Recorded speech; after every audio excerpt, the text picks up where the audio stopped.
Minister for Lands and Natural Resources to resign, or he will leave to Jamaica following the devastation caused by Hurricane Melissa. This deployment reflects Ghana's solidarity with the people of Jamaica and our shared history, values, and bonds within the African Caribbean family. After the destruction of the hurricane, Ghana dispatched humanitarian assistance to the friendly people of Jamaica and Cuba, and also to the displaced people of Sudan. This humanitarian assistance included food aid, locally produced Ghanaian rice, blankets, mattresses, plastic buckets, medicines, and other such accoutrements. Ghana has consistently stood for international solidarity, humanitarian assistance, and global responsibility. Our nation understands the pain of natural disasters and the long road to recovery. Today's mission reinforces Ghana's commitment to humanitarian response, disaster recovery and reconstruction, and South-South cooperation, Pan-African and Afro-Caribbean solidarity.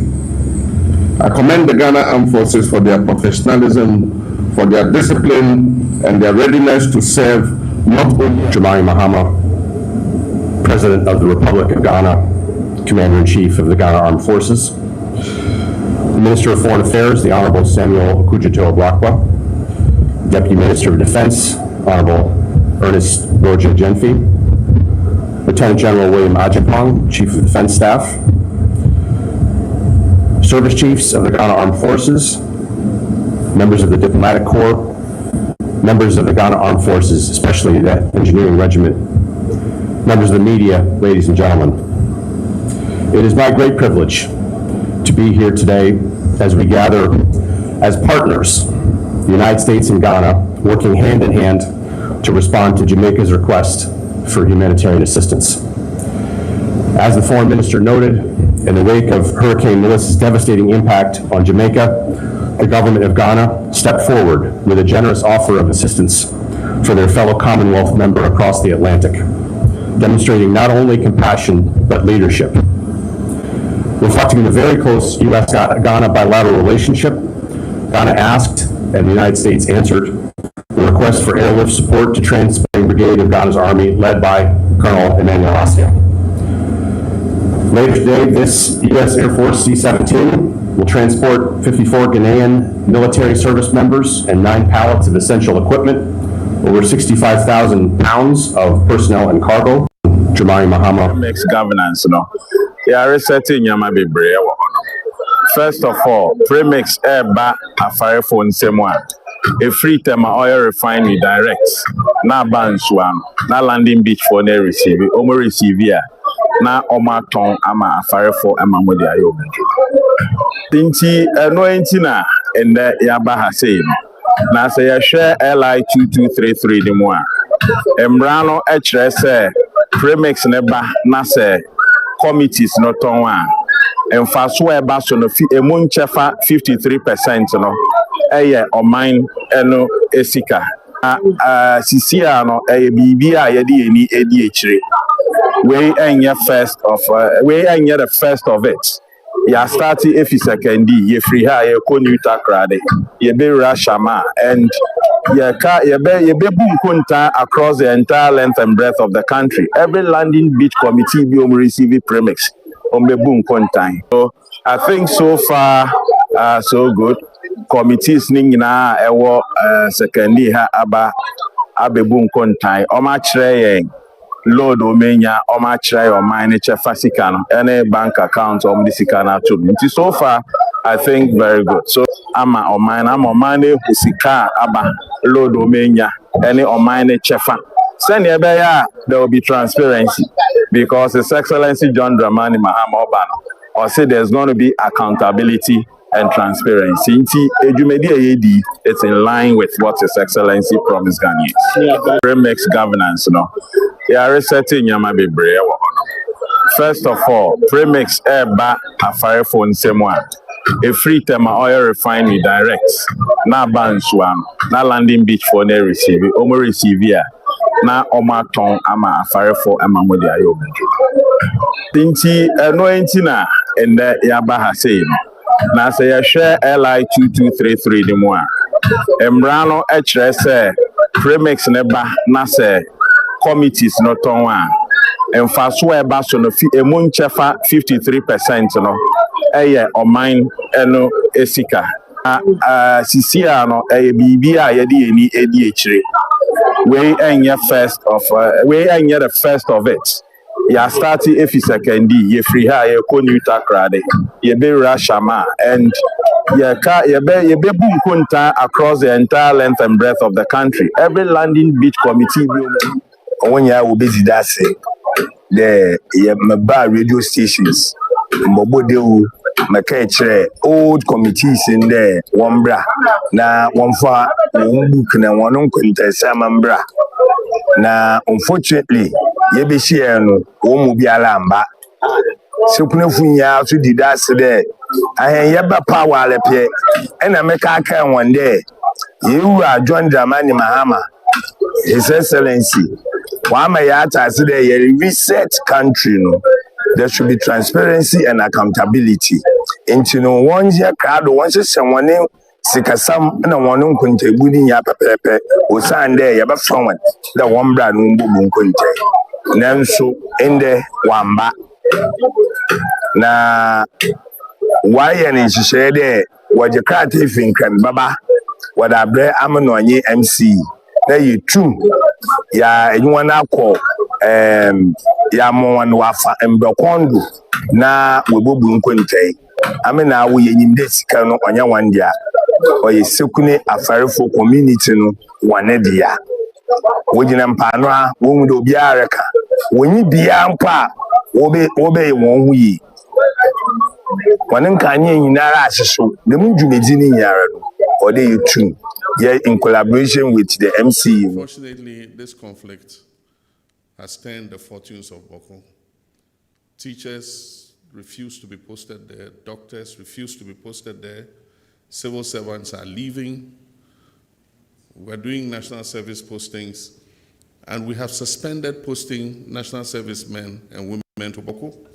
because we cannot guarantee their safety. And so I'm pleased that Otumfuo's mediation has come to an end and that he has presented a report. And I can assure him that government would look at this report, and within the next 24 hours, government will issue a statement on its definitive position on the report. But it's my hope that the National Peace Council, the House of Chiefs, and Otumfuo himself and all the religious bodies would go the next step of continuing the engagement between the Nairi and the Bokunaba to ensure that we're able to bring reconciliation between the two groups. On behalf of the Vice President, Nana Pokwajima, on behalf of senior government officials, on behalf of the government and people of Ghana, I wish to thank Otumfuo for this very honorable job he has done for God and country.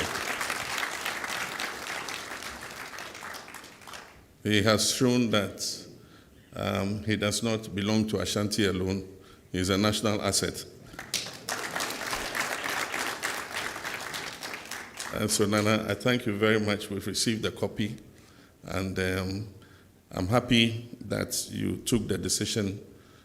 to be transparent about it and read the report yourself.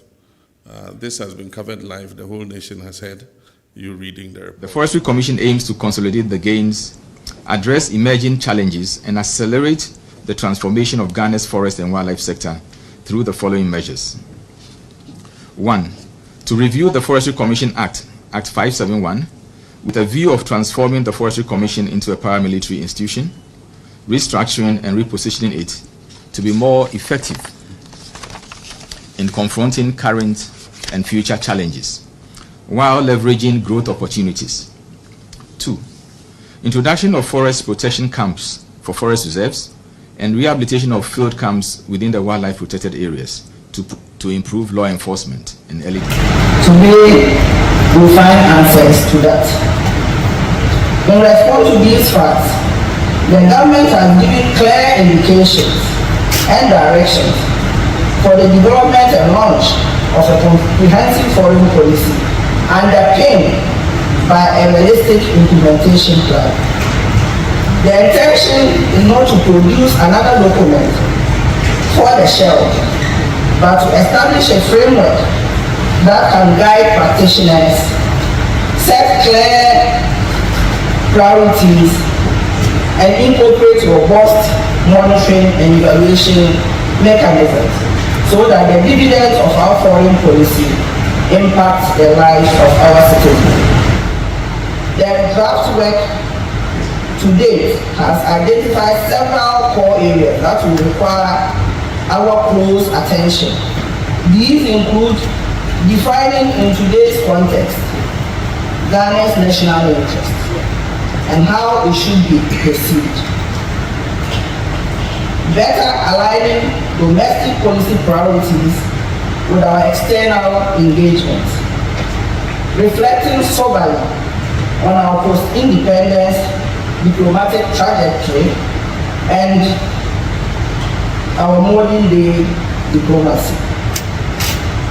assessing the structure and capacity of the Ministry of Foreign Affairs and other key actors tasked with implementing our foreign policy. In addition, the framework proposes 6 thematic pillars that will structure our... Speaker, we strongly submit that the letter that was filed to the Electoral Commission was out of place, was unfortunate, and flies in the face of law and procedural justice. We submit strongly to this House that that letter must be withdrawn by Parliament forthwith, and we must act and stay consistent with the pronouncements of the chair, for that matter, the Speaker, on this same matter. We in the minority do not agree to the writing of this letter. We make a strong position that that letter must be withdrawn forthwith. And as a cradle of democracy, we must be seen to be setting a very good example for the populace of this country to follow suit. Speaker, formally transmitted the request for the extradition of former Finance Minister Ken Ofori-Atta and his chef de cabinet, Mr. Ernest Darko Akori. You will recall that the Office of the Special Prosecutor investigated acts of corruption and corruption-related offenses by the former Finance Minister and his accomplices, and proceeded to file charges in the High Court of Justice against them. On November 19th, 2025, that is this year, my office received a formal request from the Office of the Special Prosecutor to initiate extradition proceedings for Kenneth Ofori-Atta and Ernest Darko Akori from the United States of America. Following a preliminary review, our International Cooperation Unit observed that certain aspects of the request required clarification and enhancements to align with the applicable legal and procedural requirements. Formally,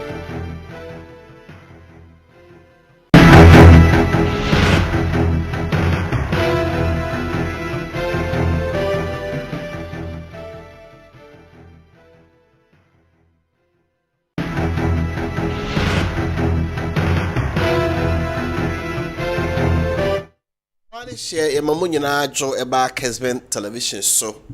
ene ya wada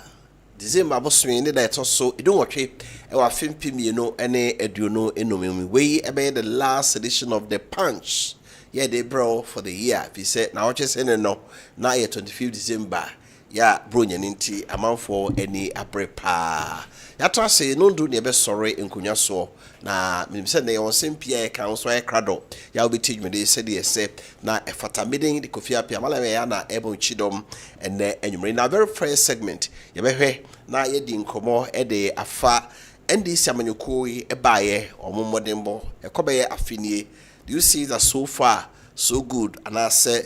the akechire na edoson especially guest anybody nkomo no enche obetrase na ma introduce na manfo ina so hunu saranso na very in the second segment you call MPP amanyoko mu omoso boabo mo bronya ni twemu a 31st December na almost go flag bearer nipo obedi omanimo na wa pray mampani adwa ewo afempi mienu ene edunu 2028 about what in simpi ye ekoso ye be head ye omompani phone bi so bufra mono ne aba omo so mo ka how they also supporting the party near the home common and ye notable issues ya esi ekọ Kofodia High Court wa independent candidate back on the Kodai Court no saba motoye no ye ura Stephen Siedu Bequin tafen protozua so na ye sum rashabedwani no anko ye nti court no ehwem no montungu na court no abo asem na togu say indeed ura Siedu Bequin wono ena oye duly elected rashabedwani emasuhum abaton pesua so to aso ana onye nedwuma se akwata high court so and then a say of execution ya onyamfo Martin Yindam ya oye pandai mrasebedwani court no ye se na konwa no butu no yes ankoto aba foforo no ono so asem no high court no na nka was stay of execution ya mrasebedwani ne dia akono omukọ move no tie de court meka de ate ekire se ene omukọ no court antrase bi se otimuafo no entimi amakoto ene self execution case no Tamale High Court in respect of Pandai election no entimi amaso ene Attorney General Ora Dominic Akrotinga ayene ode santrofo hia ode atodwa se wugu amboa so ye de ombetimi bia se onyamfo Ken kuntunkrunku yaw furiata ya no yo main abansa na hene MPP abreso no nansem a OSP ene no waka ya akọ America memu omo ema no oni America mpanyfo bedi nkomo na woni na boafo e kan ho ni age yetwa omosuo edo omaba sanchofo busa anse ewra sedinam tamaklo ono so NDC abreso no e masno pani ono kwa da court dina se na bua no fodada ono so de ba na o se no so omo eye eho adwuma saa na o chirum se yoko na e omani da so omani so ade no se afi omo aga na mesika kudi omo a amfa kwampa so no omo anye kra na nye opepema he no 200 million cedis umutimi jema aban ba afi ko wie no ometima age 337 eso omaje ama aboroso nti yokofo nso omo nso yi omo adwuma pa din semo a asisi in a political arena eno bi ena yaboboso enso ede achiro nti no we a afra say by this time ni ato aba wie ama edibe na wotwe ko na wotwe mienu a chese abayfoforo ena eba ena ebenya bre nya hwe NDC amanyokoi akaka kra bi ne ede tumi hye wonsa no afini say na hu no fadwen kire brain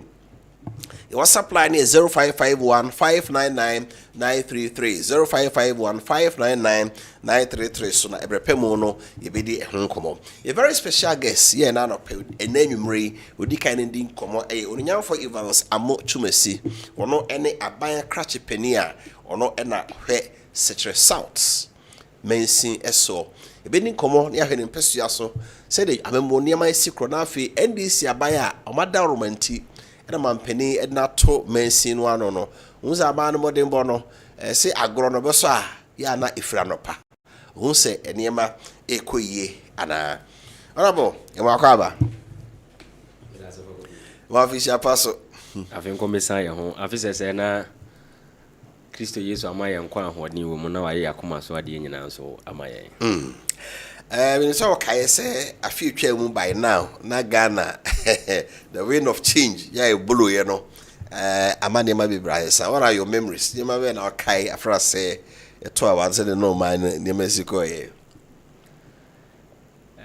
over the din kan mechia watiefo no wahwefo wo various social media platforms na mase won say ɔdɔɔso no nko nam kwan so ɛreba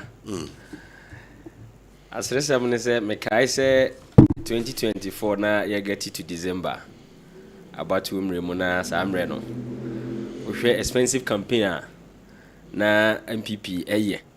saa mmerɛ na ɔdwomtoni bi a ɔto sisifia no bi everywhere you go na ɛno na ɛyɛ nnwom so no nko a ɔmode kɔnɛtɔ da bi wɔ hɔ a yɛbɔ campaign ne saa na yɛbrɛ ne yɛkɔduru baabi ne yɛhwɛ wɔ modeɛ ne sɛdeɛ si kɔ a na yɛbisa yɛho sɛ ei ɛde no but nyame bɛyɛ na no wɔhyɛ papapapapapa ɔkɔfo ane ne kɔntɔkwa yi okura tia gas okura tuo ne aboba AK-47 ɛna aboba ne wɔde gu yɛ kɔn ho biɛ so ɔmoto a ne ɛyi ba na okura tia bɔfrɛ wɔto baako a no wasan bum de aboba ahyɛ mu ansa na wato a ntɔkwa we deɛ sɛ wɔkɔ a sɛ nyame na bɛyɛ wadom sɛ de wɔkɔ gye tetefoɔ no mra wɔkɔ ako no a na kum na nkom bɛkum atwi afa yɛ so ɛno nso Ghana man sɛ ɔhaw ne abenedie ne ahokyerɛ a na wɔnam mu no ɔmfa ho ne sisifia anwom a na ɔbɛtoɔ ɔmfa ho ne nneɛma a na wɔbɛkya ma wɔ mo yɛne ohia ne sɛ ɔde aban papa ɛbɛba na ɔde nsesaeɛ sono no nko sɛdeɛ ɔmampani John Dramani Mahama ɛde nsesaeɛ aba no. Okay, fast forward yɛto wieɛ yɛde tumi hyɛ mampani nsa wɔbu man na ama ɛkɔ bɛyɛ afenie ohunu sɛ ɛkɔ baa ɔfa mɛka na maka ne sɛ yɛsiane sɛ yɛhwɛ yɛ daadaa asetena mu a yɛwɔ nneɛma baako mmienu bi ɛna ma asetena mu no sɛ ɛbɛyɛ daa na ɛnyɛ dɛ wiase adeɛ ɛyɛ paa ne sɛ woyi so kaa nom paturo ahwɛ a wosɔre anɔpa koraa na akɔtu kaa na woyam ɛhyehyew ɛno nti sɛ nɛ wohwɛ amamu a yɛkɔ so yɛwɔkyena yɛnanyane ne yɛate wei so adeɛ nkye yɛmfa ha na yɛde nneɛma agugu akwa mu every single promise a ɔmampani John Dramani Mahama ɛde n'ano kaa yɛ biara no na wɔtwe bosome kɔtale biara nkɔ n'anim no na saa promises no ogu so a ɔdeliver sɛ amamu ba na sɛ nneɛma nyinaa ɛte sɛ yɛ a saa mmerɛ no na yɛn timamufoɔ no nso nneɛma kɔ yie ma wo awerɛhosɛm ne sɛ afi etwa mu ane bɛdu abatoɔ mmerɛm so no na mewɔ me maame bi na ɔtɔn ntoma na sɛ da bia ɔkɔfa ntoma no bi ba na ɔbɛtɔn wie a ɔkɔdwa so a wɔntumi nsa ntoma no sɛ yɛ 20 pieces na ɔtɔɔ yɛ a ɔkɔ wɔntumi ntɔ 20 bio bɛkɔ nkɔdu ne yɛasan atom na ɔsan de akɔ no akɔfa 15 ɔkɔtɔ ɔde 15 ne bɛtɔn wie no ɔkɔ a yɛasan atom wɔntumi mfa 15 bio ɔtɔn ne ntoma no ma awerɛhosɛm sɛ ne sika ne ba afɛm a afei kurikuri na no ɔtɔn ɛsiane sɛ sika no ɔkɔdwa so a ɔntumi mfa ntoma bio ɛno nti ɔbɛdan ne ho sɛ yɛ nkate cake kurikuri anaa nkyewie bi na ɔbɛkye akyekyere a na wayɛ ne saa de agu apampantiri so na ɔde nam asukuu mu ne mmea ahodoɔ ba mpirimpirim yɛhu nyɛma nyinaa saa surprise ɛ nyinaa na ɛfam na ɛba ɛfam na yɛba yɛ maame ɔtɔn mu ɛbɛka kyerɛ sɛ ɛmo a na yɛfa no 1200 no ɛnɛ ɛyɛ 400 bi yɛ 600 cedis anwakoro yi a nso so a ɛboɔ no atea ba fam ama nɛ obiara tumi ɛtɔ bi ɛnkane no nka ɛbɛduru buro nya sei na yɛboaboa yɛn ho akɔnhyiamu ne kam meetings ahodoɔ a saa mmerɛ no yɛtotɔ yɛn mo yɛn anwa ne adeɛ a yɛkɔ akɔkye mmerɛ bi yɛtwa mu na yɛntumi nkɔ ɛsiane sɛ sika a wode kɔtɔ saa nneɛma wei nyinaa no ebi ne hɔ wo a wode nneɛma kɔdwa so a yɛntɔ kakra wobɛnya nso a de kɔdwam so a wokɔ a nneɛma ɛwɔ hɔ nso so a ne tɔ no nso akɔyɛ biribi wɔ hɔ ɛno nti sɛ yɛwu asan akɔ baabi wo a ka yɛbɛsrɛ ɔdoma nkɔma sɛ ɔmoa na nkɔmampani John Dramani Mahama ka ɔnsan bɛdi adeɛ bio na asetenam nkɔ yie sɛdeɛ ɛkɔ yaa saa idea na manfoɔ ka tɛtɛm no woka bi anaa not necessary wo sɛ ɔyɛ obi a ɔdi mmara so ɛno nti sɛ nyɛ mmara na nka yɛdidi anka yɛbɛhyɛ sɛ anka wɔnkɔ bio nanso mmara ne da hɔ ne deɛ ɛnim sɛ review bi ama na biribi ansi deɛ a ɔntumi ɛmu so talking about dollar deɛ a wɔkɛn my opponents MPP for ka sɛ mon kriti adwuma biara a ɛgenerate sika ama yɛn deɛ mo yɛ ne sɛ gold board for to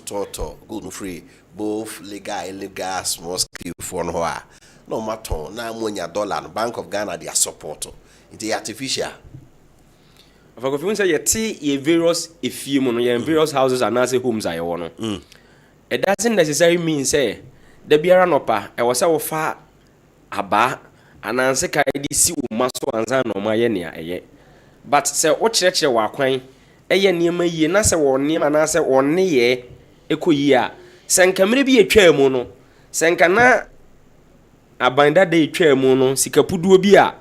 ode hyehye ba bi ye niema hoduo bi a sebie so ensem fata no so ode say sika na ye se bi na nka dollar ne ba afem kora me ye sure senka timamufu mu asetena mu no ebekoyie now say ye kobie enwuma 2000 na at the end of the day ne kodwa so ye to ayento ye kohwehwe niema a yenya na say good board aba no mbetimi a reserve bibi de ato ho ama ye dollar ba fam a most of the items they using on man mu nyina ye kra me ne obedi ho dance ye say dua ye di yi asim kra no ye kra de ball man ni mu enti adan na ye nye bibi a ebema ye sika ye de kofa niema na ba no eso betie na fe ye hwe na se niema nyina agina yie na locally yetumi manufacture niema te se de omampani John Dramani Mahama say o makwan me enkofa nkoko fosu mfira buruchiri mabio enu nti obe introduce nkoko nketenkete a aba afoforo edi kwa fie mu odan chi ne won garden mu e de hwe sa mre no sa nkoko a ye kra bio no yemfa ye sika nkokra na emom za nkoko ne no na tifie ya ne ye wo mo enti nkwamba ye da ye fa fichire ho ya chibi ye ku on de aye enkwai enya fi na ye betam sika no e de akọ enti sa mre no se de gold board sika no a ne enim se ye de kra nkoko no yemfa nko bio na emom ye de bia adwuma ama mabunu na nya bia ya asetenam akoyi enema ekọ wano You compare on 24-hour economy. So far, Ghana for so munyo 133 na mokai ni ohuno say. Aya no kresa de omo kan wo fa bi. Ana nya no krenso e wo fa bi.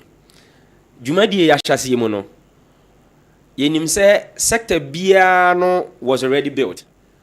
So woko health e wo hodada, education e wo hodada. Omampanyini hyehye yemu no. Odi dwumadie so no nko bi e ba za me wokọ me mpeso aso a 24-hour market ye adwuma agona on Saturdays ye market ya amade echi say we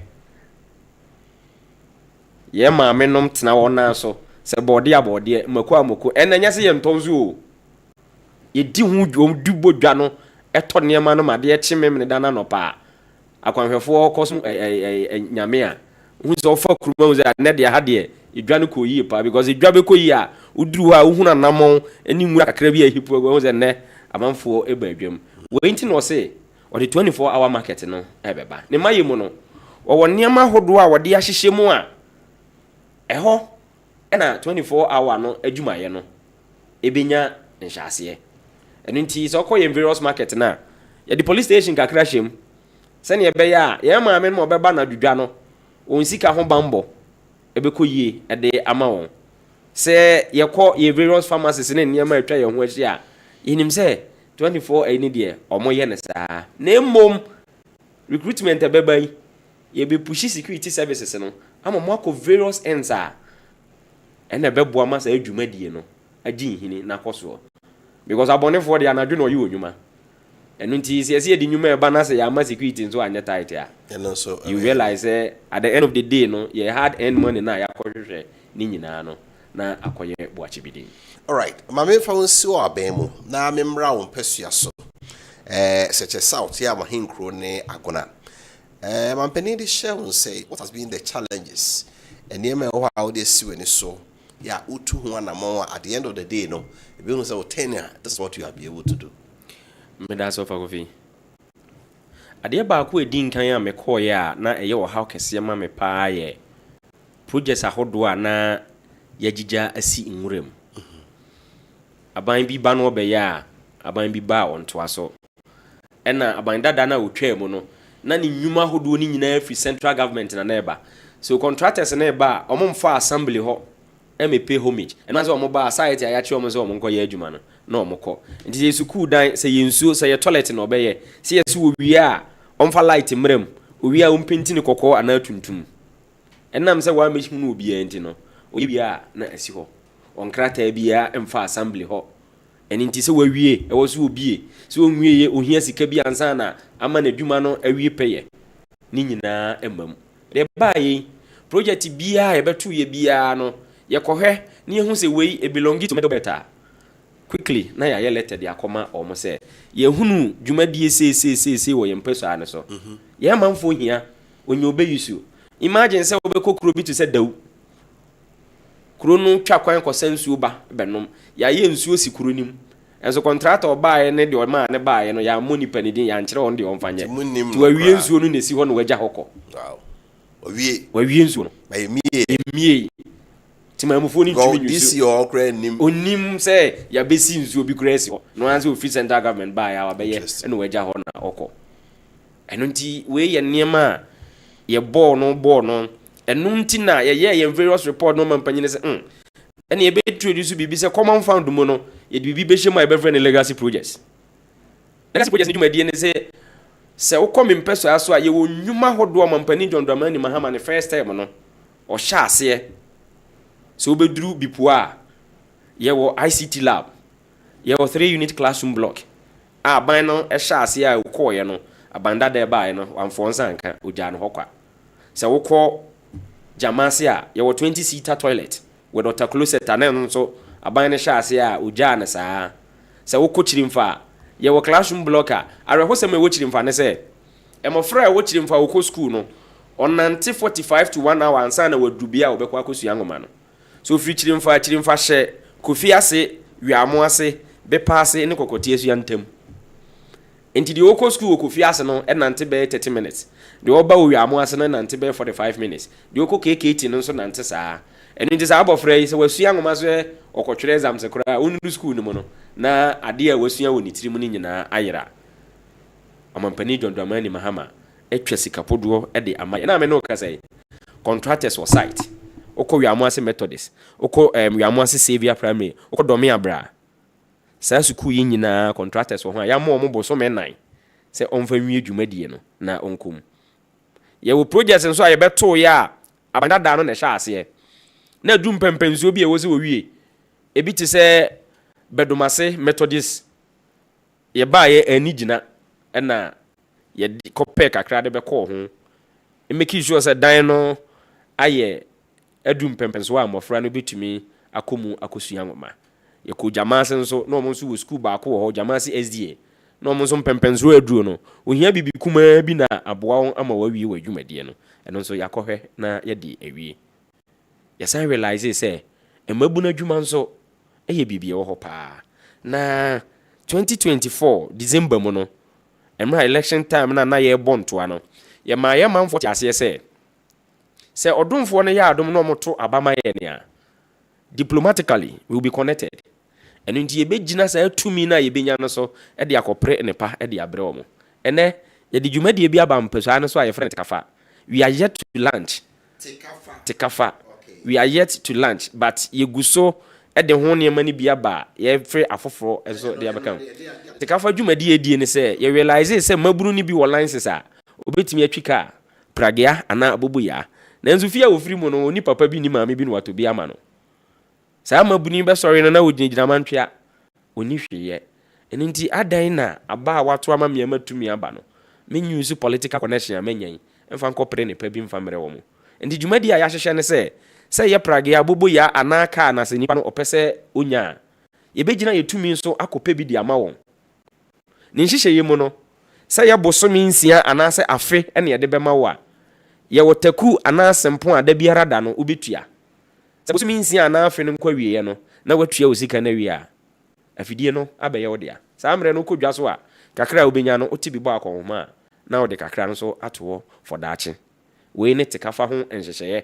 for now no pragea no bɛdɔɔso asene kaa no because kaa baako no bɛtumi atɔ pragea bɛnum a nansia ɛno nti in order to serve and save money no yɛbɛ focus so much on pragea ne aboboya no for now ansa na yɛkɔ yɛ anim no sɛ adomfoɔ bi hu no sɛ ɛboa ama mabunu no asetena mu akɔ yie na ɔno nso bɛba abɛsɔ yɛ asene bia ne yɛ no wɔne aka bom adi dwumadie no yɛbɛbɛhwɛ area of education but yɛhwɛ Secretary South baabi a mo nkuro no ɛkɔsie mo ne districts bɛyɛ na ɛbɔ hyeɛ how many communities na afei yɛhwɛ education ɛwɔ district Medas of Kofi. Sɛ woba Seche South a yɛwɔ 43 communities a ɛsoso mfa sɛ kuro a woduru so ahunu sɛ maduru kuro wei yɛn gateway ɛyɛ kona ɛno nti ɛma yɛnne kwabere ɛyɛ mampɔnten ɛbɔ hyeɛ ɛwɔ asonoma so nkwanta yɛba betisi asaman konya brɛhoma ne yɛne afigya asefoɔ nso akɔbɔ hyeɛ ne yɛtwa mu abagyama ase na yɛne nintini akɔbɔ hyeɛ wɔ mampɔnfoɔ nso ɛwɔ hɔ na yɛaba bepɔ ase fumfuni daban yamoa kurum na hɔ nso yɛne kyekyewɛre akɔbɔ ɛhyeɛ wɔ bo amanfoɔ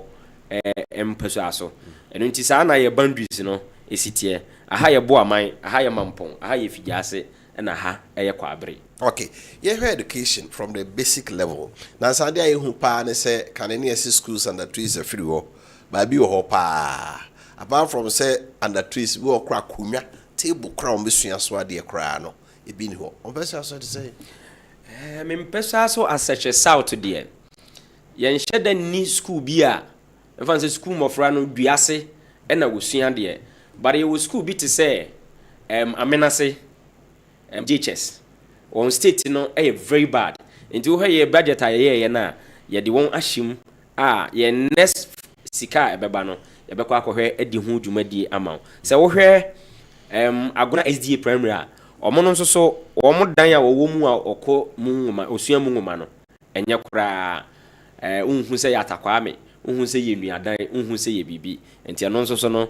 ye de ahye budget ni mu a the next trunk of the common fund na ebeba no ye be make sure say contractors edi we ni so ebe kire ho na waya ye ni ye na enkomo de bi e wo education ho pa ne say unze ye wo college of education ba ko na e wo ye mpesa no so ye SDA college of education na omo no mode of admission no unze omo wo early childhood omo wo primary no omo wo JHS na ukọ ye college of education na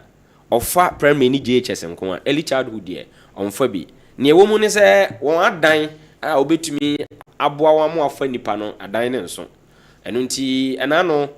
ye no mampani ko hia na edi nkomo ne nkomo no ahyase yemu no yebisa ne se papa na yenim se ofri bole na de na de obepie nkran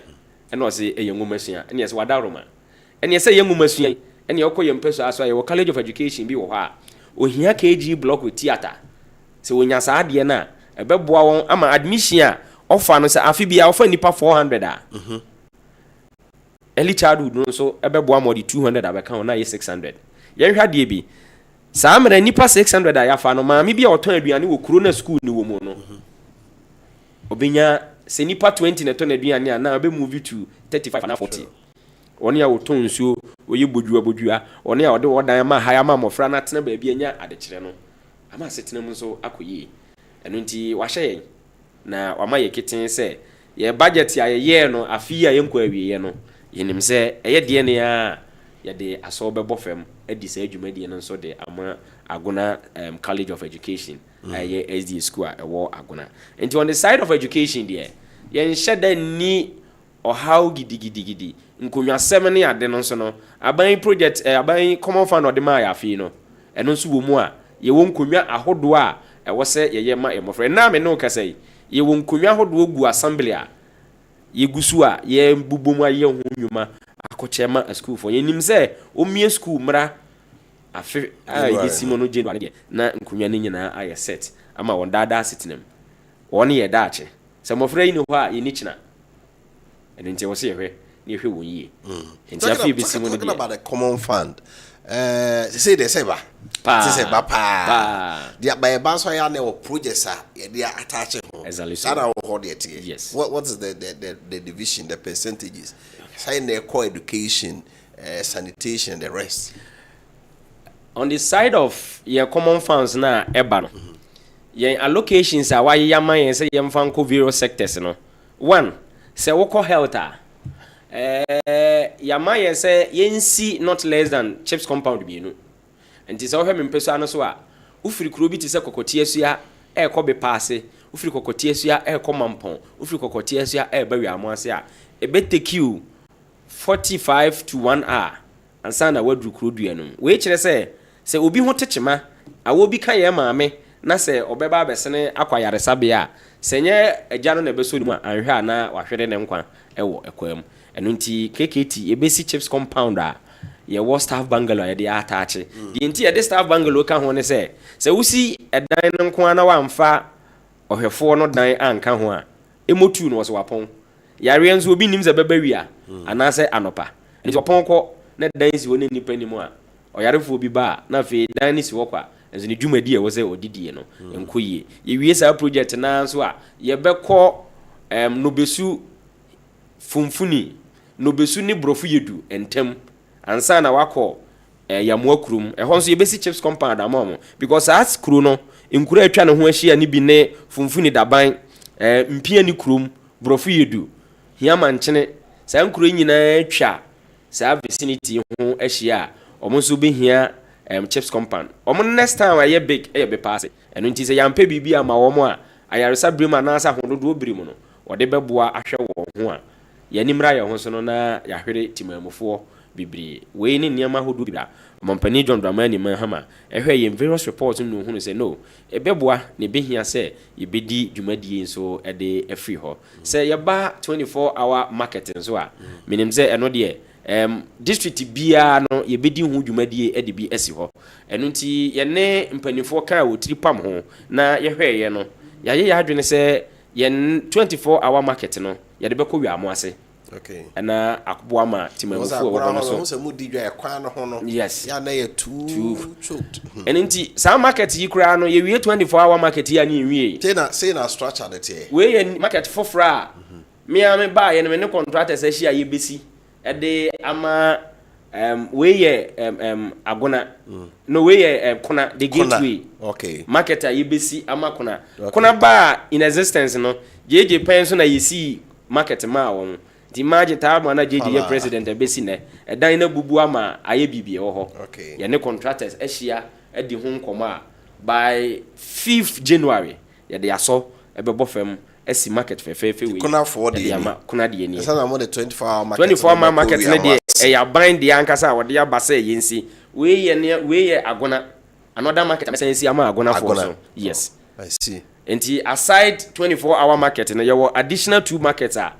yenso so ayigina yetumi so ne mpanifo binom ene contractors bi nso akasa obesi ede aka ye ho na ma ye ma menom de ma ehye mi nkunan ana ehye mi kutupa se mi ni dwumadie we ne se ohwe ye mpeso ano so a kuayo eyade bi aye pa onyankopon ache ya asase so no nko a ye dan chi kura ye de bodi esi ho a ebo asamienu ene asamiensa eno nti ehun behia pa se ye be utilize na se ohwe on a market day na se normal day a ekuafo a won peso aso ni nyina ye twen se eyiye beba krum na wasiesie bode ne banche agugu kwan ho afoforo na asa hoho bi obeba krum ne ba na wabeto bi na ode akọ enu nti se wo yafu na wansusu anya enam se wunni bia bi abekọ akoton nti no anye aduane amanoma na akoyi konkunta eguko tare kwan ho we nti na hwe se ene yempa market emfansisi nkuro ahodo a ewo yem catchment areas no aye hunu se omo ewo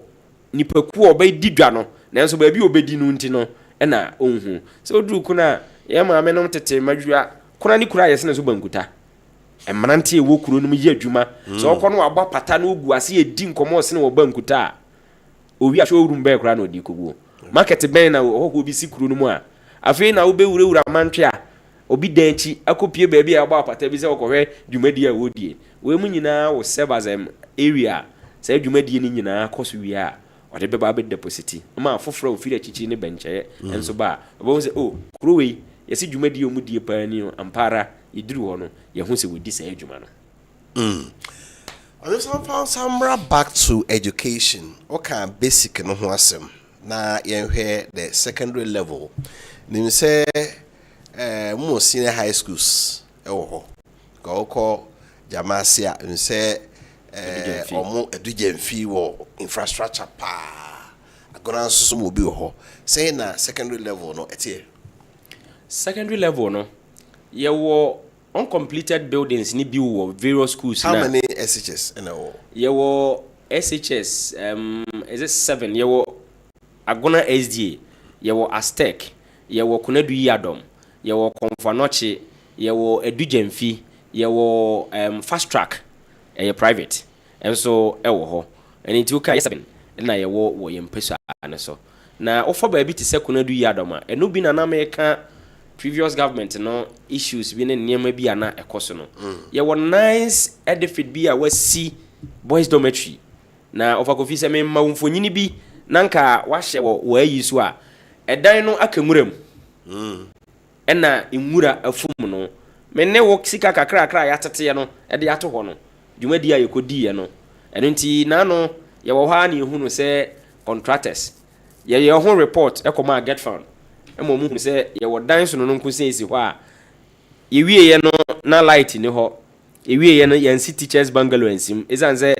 dormitory deɛ so kyerɛkyerɛfoɔ bi ani hɔ a ɔbɛbɔ wɔn ho ban a ɛbɛyɛ asɛm ɛno nti yɛkɔ de report kɔ ɛna me no ka sɛ contractors asan aba site a odi ho dwumadie ahwɛ ama bibia ayɛ kama mfonyina na etwa gu yɛ konfa no chisi ne ha yɛ ba yɛ na wakwanye koraa wakwanye wɔ amo ase school for ne nam mu no ɔsan wɔ assembly hɔ a ɔmapani dɔndɔma ni mahama pɛn so na yɛsi yɛ no osi yɛ no ɛna disaster bi si yɛ ɛdan no ebugu yɛ mfonyina etwa gu yɛ bipua ICT center saa mire ne yɛ de kɔma yɛ handi over ma contractor ama no akoso de wo wachi ye classroom block na de gina se a yabo so yi eye ICT block a wo se mofra no e de esunsua nwoma hwe computer mo de hunu wi ase ama mu nyina de ekoso so on the side of secondary school nkoma na ye die no ene ye de report kwa minim se by next year no omo assembly hall ene ada project a akika kwa mu nyina no ye betumi ahwe ye fo ene de de ne se ye common founder ne ba na hu project bi se eye different organization bi anase nipakuo bi na kan ho bom se wo ye na o twere koma ban se ma hu se school dan eye ye mfa se get founder na eye na enso pempenso a wa ye duro no ye hu se omo ma bio nti wadaroma se ye betumi de ye common founder ne bi akohwe adi ho dwuma nkomode ne se o ma ya akwanya ma yetimi ko di sadwuma die no adi efri ho nti afiesi anim de impuntuo son kwa na ebehunu ewo ye various constituencies that has been a challenge say there be a dying be kanwuram to say simani so said the uncompleted projects be wie there I think it's in the right direction sure and there are there more bebre one person and so say talking about toilet facilities osin so ko akwa de wie ma men kan toilet what be nchire o you say company be the senso institution be the Ghana first aye almost see toilet be see toilet be 20 as a 30 something ewo municipality ni mo a ebi awi abo mo de so na rehosem ne se baby o man no eyesi wo se yemfansi toilet no saa bia na no de won toilet na bi eno nti se ukokora se okosi foforo a na asan koye asem foforo a ewo we ye konya brehoma on toilet ana ewo ho ana yekoye inspection na akoye renovation e de ama wo mo ofri asaman a na akokonya brehoma to afijase nti we konya brehoma na konya hene na ewo he na assemblyman a owo konya brehoma nso na idi minchemu a yakwa akoye inspection ewo won toilet a we use ni okuru ni mu no I see nti more search facilities na yen complete be 20 something wo a chese yunhu said the make central government the ade ne ba on form assembly no monitor because a project like this we have to get a project manager na be hwe say adwumadie no samenti 9 na yesi use no use aside say engineers be ko site no project manager ne da no obupia omo hwe basa ne ma ba yi nyina no emu krata ba akokora mfa assembly nti wo hwehwe contractor kra na edene sometimes you have to fall on assembly members na wabiza omo say menuanom modaroma edan we papa be ne si ana ase hwan san no akyerɛ se o we na hweso ko we ho ano akyerɛ se papa we na de ma me se me hwe o ansa ne adudu mu akohia somfo bi ana nka obeye ye moa e wo saa ne ma no ho let us look at sanitation said that working it is saying ye bai na sanitation ho asem no eye bibie ho most of the towns won bia wo to ball agu no ebi wo ha abrosan ugina so ahunu kuro ni mu baabi wo ha kuro kwakoto no na edan atwa ho ahia sabia mu sabia son wo hwe enwure ya ye te wo ye so agona market na timamufu a odi dwa no odi wi a na wato niam a woton no asa egu store dan na eye uncomplete market na we market inside na ye clean up exercise ewo saa dan nwura we yeti container maako miensa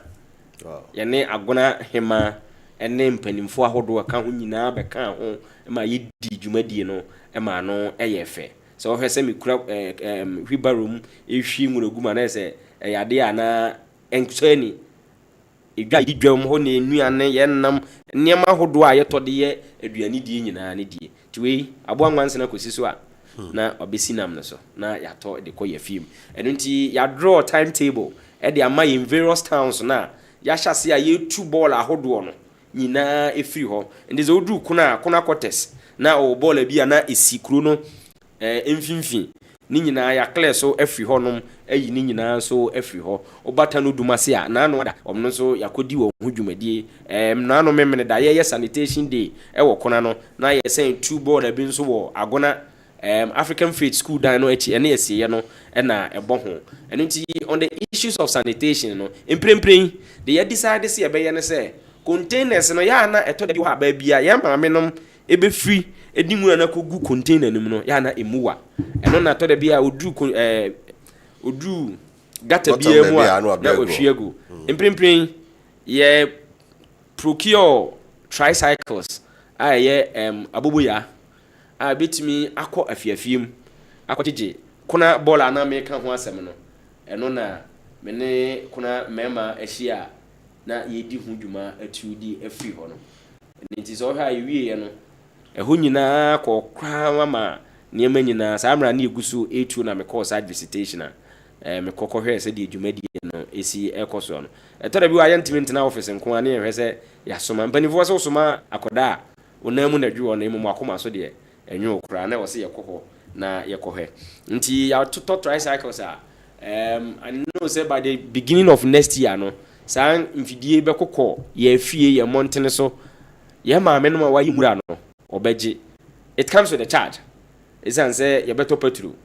ye be maintain afidie no ene eho ne ma kakra eno nti woni a utwa kwansini bi ansa na wakotu nwuragu woni a ofo ba bi ansa na no unya politin bi na ochechire de si waboboa no a abranti a onam krom ogigi sa nwura ni duru ha omobaji na ode akọ various dispose enda ye to sa nwura ni go na wako dispose and on the side of sanitation there da ne da no yiguso ya te watchdogs a omozu dwumadi ne se omonhwe so obi amfa ne ma bi engugu basabasa eto da bia zoomla ayonfo enu omo ye adwuma omo machine omo se ene ye maso ema asai da ne da nso nipa didi nti yakobasa na se edi 1 day na 2 days bi kura na omo mefa container na ma ekurum aye basa but yakobasa aye na ye make sure say ye beti atena ahwe mafidie ne dwumadie mu no akoso and on the side of sanitation there igusu a ye bobo anema no aso akeka nema isanse yesu yinyam so mpafiri wa na ahudie na wo ho nti basu nyame aso ne yi na aso ni hu ni dia na ayete se de wako meka na wamfa jarabia ama no wako meka na wamfa jarabia ama wamfo ye ne honorable Evans Amo Chumesi wona ya barka chmeni hwe secretary south so o ma hinkro ni agona na edi nkomo hwe ndi samnyoku na fie obedi men so ane ne pesua so said the ho ensustie keep your messages come out 0551599990 honorable yen hwe rules ka kwan this bia oni bedi nkomo bi obeka kire say ya kwan de ye wo problem pa abayin diminye akwan ni na boguso a wo ye bi wasa the drip machines abre districts no ne municipalities ni na say monfanye reshaping akwan wa say such a south municipal senka ye bọ kwan de a na ya sori abayi mu so de ya chia ompani John Dramani Mahama izanza ne pen so na ya kwan ya ne komfum a chekese ase Sofia Lai tutu kokotiasua eni nkuro ni mfu ahodo a etwa ye ho ahia nyina ye gu so enzo ne abandada ne ba ye na akwan ya na enye hwe ose oye ne double road so ye na asphalt watutu akwan ne so amane ye manfo nam so ane o kan ne se we die na nka dada no akora Mo akwan na ewo no. Ewo ho no. Ya ye gatters ne niam bibiri wo nchen se ye akwan no foforo. Na rehosam ne say the last report am feeder rules no. Sa akwan bi wo ho a warning letters nyina aba ho. Ya issue warning letters ya ma the various contractors. Ni nyina nso bi akoye project a free central government na eba. Central government jumadi ada bia ka ho asem ni bi ne say emre bi a wo ye ekwan e free bipua Agona junction edi ko bipua wi amo ase no na asori bi esi kwan no ho contractor ne ye kwan no na oka asori no edan no guye unim se asori fo no de won court no wan fa contractor ne ko di assembly no ene ko court e ma assembly ne share court no share assembly ne se untua 20,000 Ghana cedis as a compensation emfama asori for no now contractor ya obey adwuma assembly no kra wa mechia no wan fa the scope of the job was wo ye wan fa bibia mechire no enso ehon ka baaye no assembly no na ye de beso a won enu ntie ne ye mpeso aso no obi ya na obetumi afi baabi abeye adwuma mra uma so we mfo nyina etwagu ya uduru tanodumase emra wo fro beponako tanodumase zongwa ne nsuo we tie kwam for so many years ago since to na seke ba age seke agina ansa na ka betwam are hosam ne se ne suru se nsu school dan wo amofra eco school na eyensu a etene ene da ho ene mu atwoki ena manfo hwe se ena ho ya ba ne ase no ye ntumi hwe se ne ma we ntu hwe se ma sha me Wellington boot na me ne me manfo ena mu atechim na ye hwe a ya tigata ni mama nsuo bi e ho bia no on the side of sanitation because se udru ha o ti se nsuo no wo cent bia ewura mu because eyemura ball ane nima kodo na aka bomu and ave na nsuo ni gina ho enko biu na bantu ntumi ntene ene amampani John Dramani Mahama ene Ashanti Regional Minister Adaromenti se nsuo ya hu se tai kwa mu kwanyina no uduru ha se ne yeko tare na da ho na imom ne nye nsuo na eda ho ya timu ama bibia ekọ wano a ekọ amu nyina ada ho drip machines no say abeboa pa abeboa abeboa ne mo ayemu ne se ohwe in various towns aside say be main roads ne one or two inner roads bi no new site ne mrono ahodo bi no na enkoye but with the help of drip machine no yetumi kotwa akwan ahodo ena no ufri jama se kwa pa bridge na wo ho no ebugu mu yekoyi kwan foforo de to jama se agrek koko mu ho ebo ama driver for tumi e channel route no from sa end no e de kopie ba bi foforo kosi se yebedi ho dwumadi free ho ma bibia e course wa no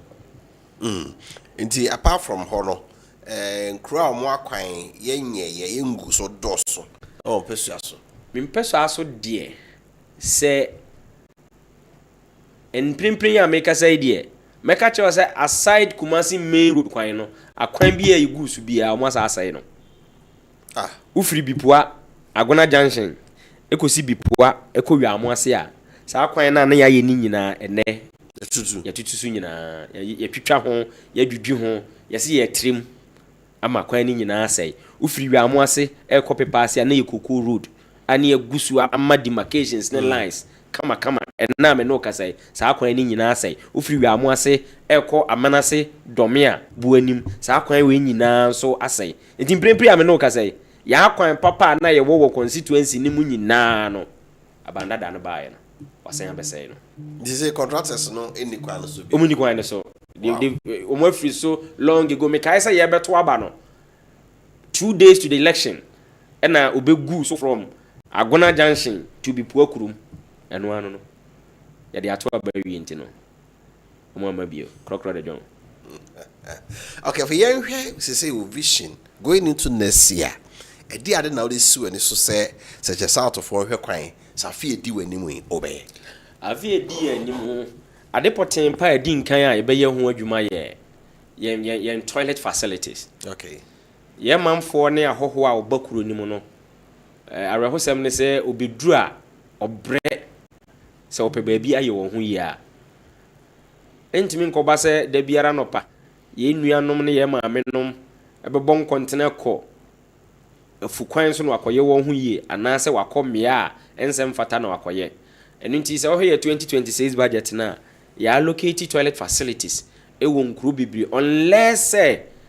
ye budget review no sa amre no because ye decide so say Ghana First contracts e wo ho ni nyina no ye invite contractors no na ye no won hia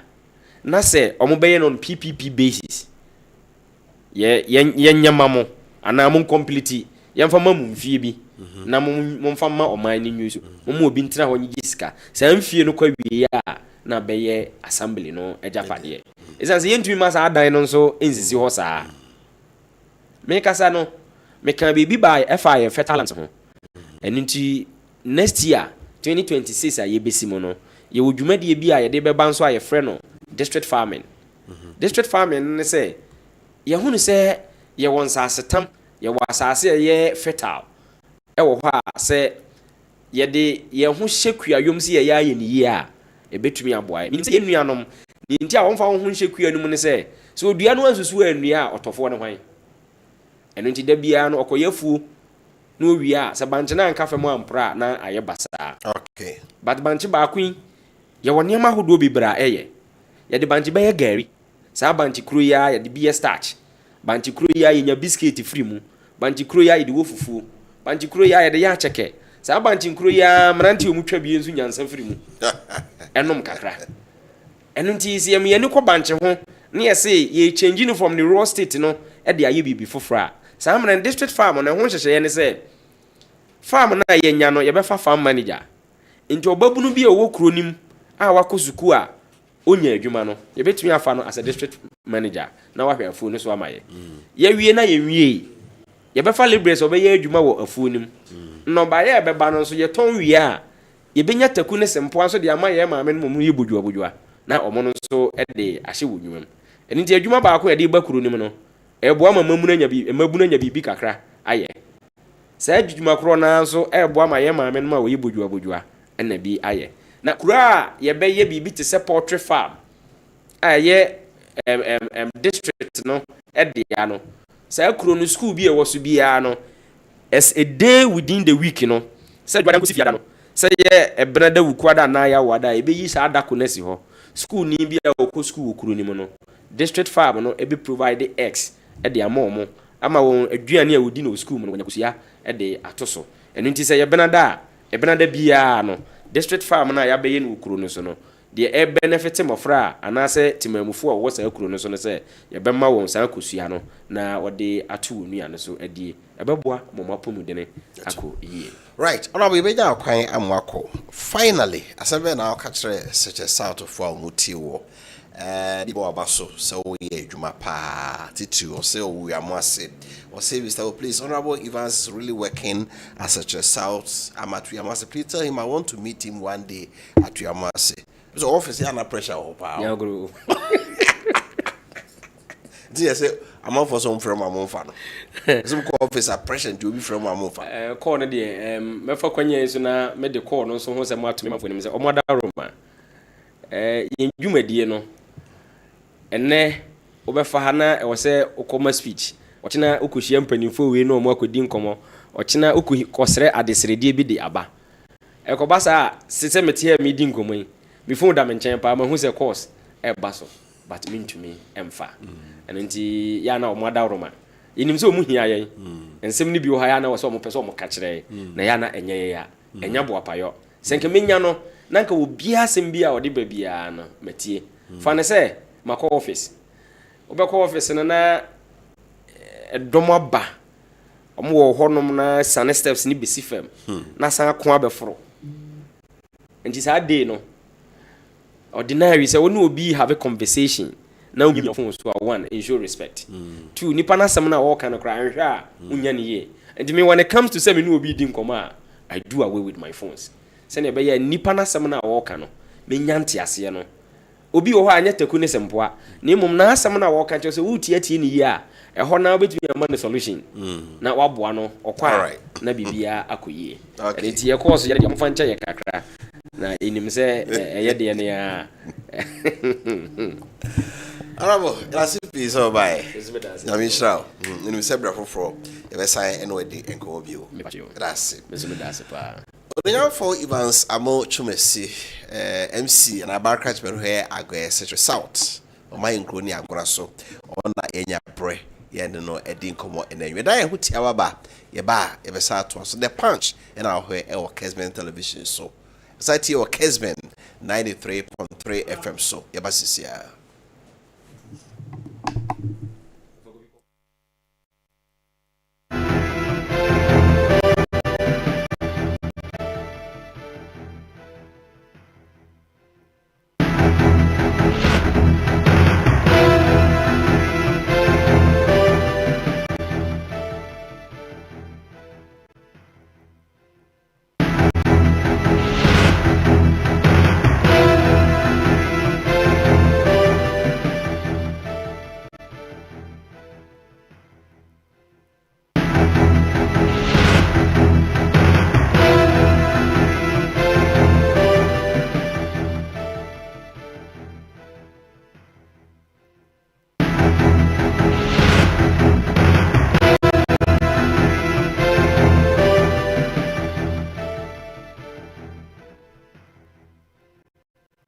Now, in terms of recoveries, the economic and organized crime has exceeded the 2025 target, which was set at 200 million.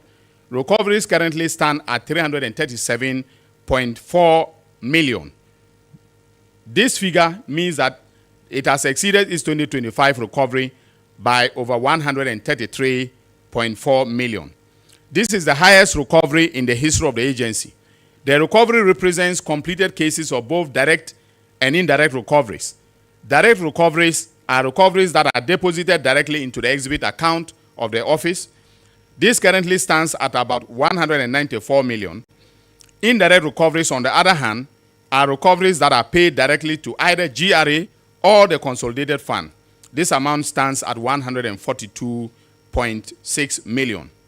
The success story of the Economic and Organized Crime Office shows that institutions matter, but institutional leadership is crucial to the success of the institutions we create as a country. Now, Move this application to have the Bank of Ghana Amendment Bill go through a second consideration stage, Mr. Speaker. But I've had some consultation with my leadership. Speaker, I beg to move that the Bank of Ghana Amendment Bill 2025 be now read the third time. I so do. Honourable members, motion ably moved. Any seconder? Mr. Speaker, I second the motion. Honourable members, motion moved and seconded. It is for the consideration of the House. Honourable members, I will put a question. The question is, as many as are in favour of the motion number 35 at page 16 of today's order paper, say aye. Aye. Those against say no. Honourable members, the ayes have it. The motion is adopted. An act to amend the Bank of Ghana Act 2002, Act 612, and provide for related matters. Honourable members,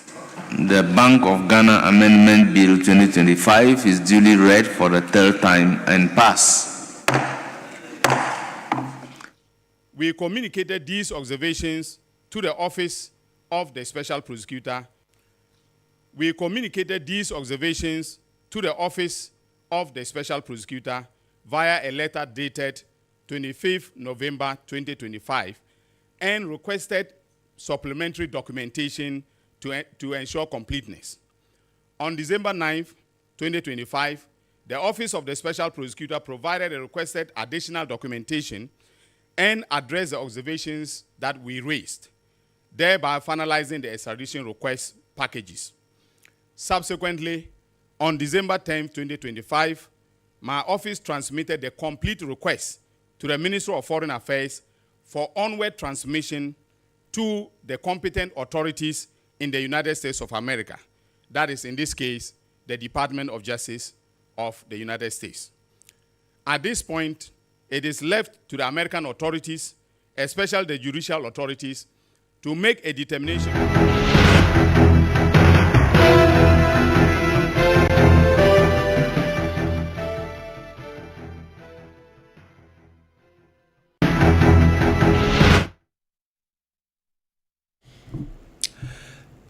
The Punch Jumedi na Gusora Ohe or Kessben Television Society and Car or Kessben 93.3 FM so na Kessben TV a multi-TV decoder and so your DSTV channel 364 Gold TV channel 121 Facebook Live what Kessben FM na Kessben TV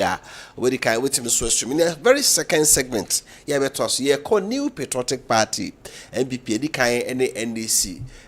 penny MC for such a South Dinkomo. Na yenko opposition MPP Musway, near said the party the Monso is etie.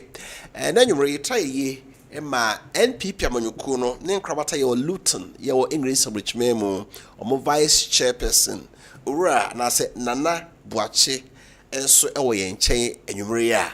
You know, everything come on your hair.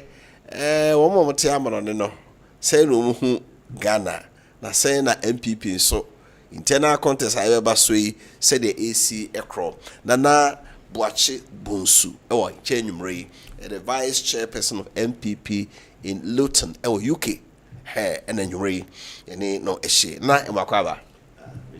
Afisha Paso great but so microphone mommy great Ghana for what average in Ghana say? That's an interesting question.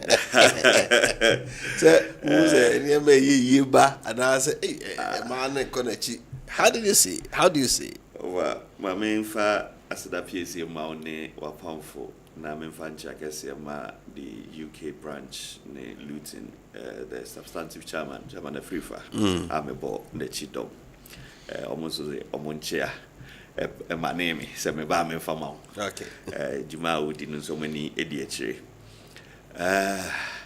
Ghana the Nkao Bank or Crum Nankaoba. And so by Anamo Peque Janiaco. Of I had some Dawson, said the Nka a ye Nanka by Fufrabe. And Nankaoba wouldn't him say Nioma Adani. Because he has to sat a by Moya, not the Dona Hesse. And so Sayano Bay, yes, substantive, a bay rapid. Said the bear enka ya bay no yehuinanka enyoma adwo form by na me hwem futura na wo ho na no na ene adobo me ba na me fa form kakra du ba bia nsi obi na da na said the esi saifa na no na ene adane kra said the yesa kosesa ebi kra de abeka ho nsi o ne adane asase nani na ya na ehaje efie ni fie ka wo ba fie anim se wo ba na abeje wo home Oba besrebusia for atrabontin matie mo monyum kakra mapa bibiadi enso ne offer ya say yensuo esatam sika de kotonsu ano it's getting out of hand na no kodanchen ya he lawlessness cause in the last couple of weeks here of him say ya jensem kra yes ya chi obi yampene ja disi say nti meso menti ase na mabunu to it is a lawlessness get it out of hand. I'm a Jew baby crampo. Yes, to court. I'm not sure where we are heading as a country. Na say na ye konidia minim say a Daniel Bamu ne yo say a nanimu ne yo. We can say be a baby be free to American is a better no credit so no and run and so no and yet over yaba Viane share mean almost I want to Viane share ha. And I want the union on swa elmo. Ye hear Andy Samanyukwe a buyer, fancy a kaka crabby nearly to me show on sano a few more any. Na almost so my idea so far so good. Especially with the exchange rate said $1 no to free more breast on and all matter no choco pa. More motia bruchino. How do you see the performance of the government or the forest market? Said $1 no ejina. Yeah. Omoka ho asem ya MPP Ghana so che dey be artificial steroids bi no mo de bomb pan yam ko yi dollar no a no mo je agum mo amote eche no mo say positive mamo se mo de Ghana oti ona de scale be fiu be ye adwuma se de ne me ko afide otimi plane of abedase se mi ametifie bedase ye Ghana ni nti nkomani ye be bia me wo bia no de nka impunto na nka me pe ama oman no na mu mo fa sa wo hye se de wo kai se wow no ho na osra wo ne hwe se wote hwa na wow ke kan sem ni bi na akwaya paperwork but o background of only me be the dance here dollar ne sa cost through sa ba for mo minua mo di djuma e wo krom hey me nim so mo feel the same thing enyoma bo ne nsesa ejom said the neoma city na sa na etie nti edu ba bia ya na you wonder na waka say artificial cushioning na ya no kre ofa se wo hwe sikatwitwi dia aban na tam tugum said the bema dollar na gina o feel say bia eno na oye ebra sha ase no MPP amanyoko born aban no kokko ekoye entisa ewie chire no fa me no mienu yedi adanse de aban na beka ase sikadodo a omode ahyem akushin sa jumadia omose omadi ti me sa ka bi o fa no hu na osra woni ehwe wa na wote wo no wa settle questions na wa mark o mark wie ye and wa sama ho pass mark how does that reflect in the common person me mama o central markets there no nimni say o turn into my back na nke 1 cedi a una 50 pesos or so ochina o di bia to house akoto bia ba bishop enei oto a yesi ateso yi okwa wa enya bia onya bi mpo ne se wa enya bia onya bi mpo obenya bi so a ne bo no ye times 2 bia obi beka se bia bronya brentia bronya brebi so aba okrom ha na ne o maso se atete so pa it be nimbe bi offer they say artificial or say say a virtual way na mwampo na yenzi hu dia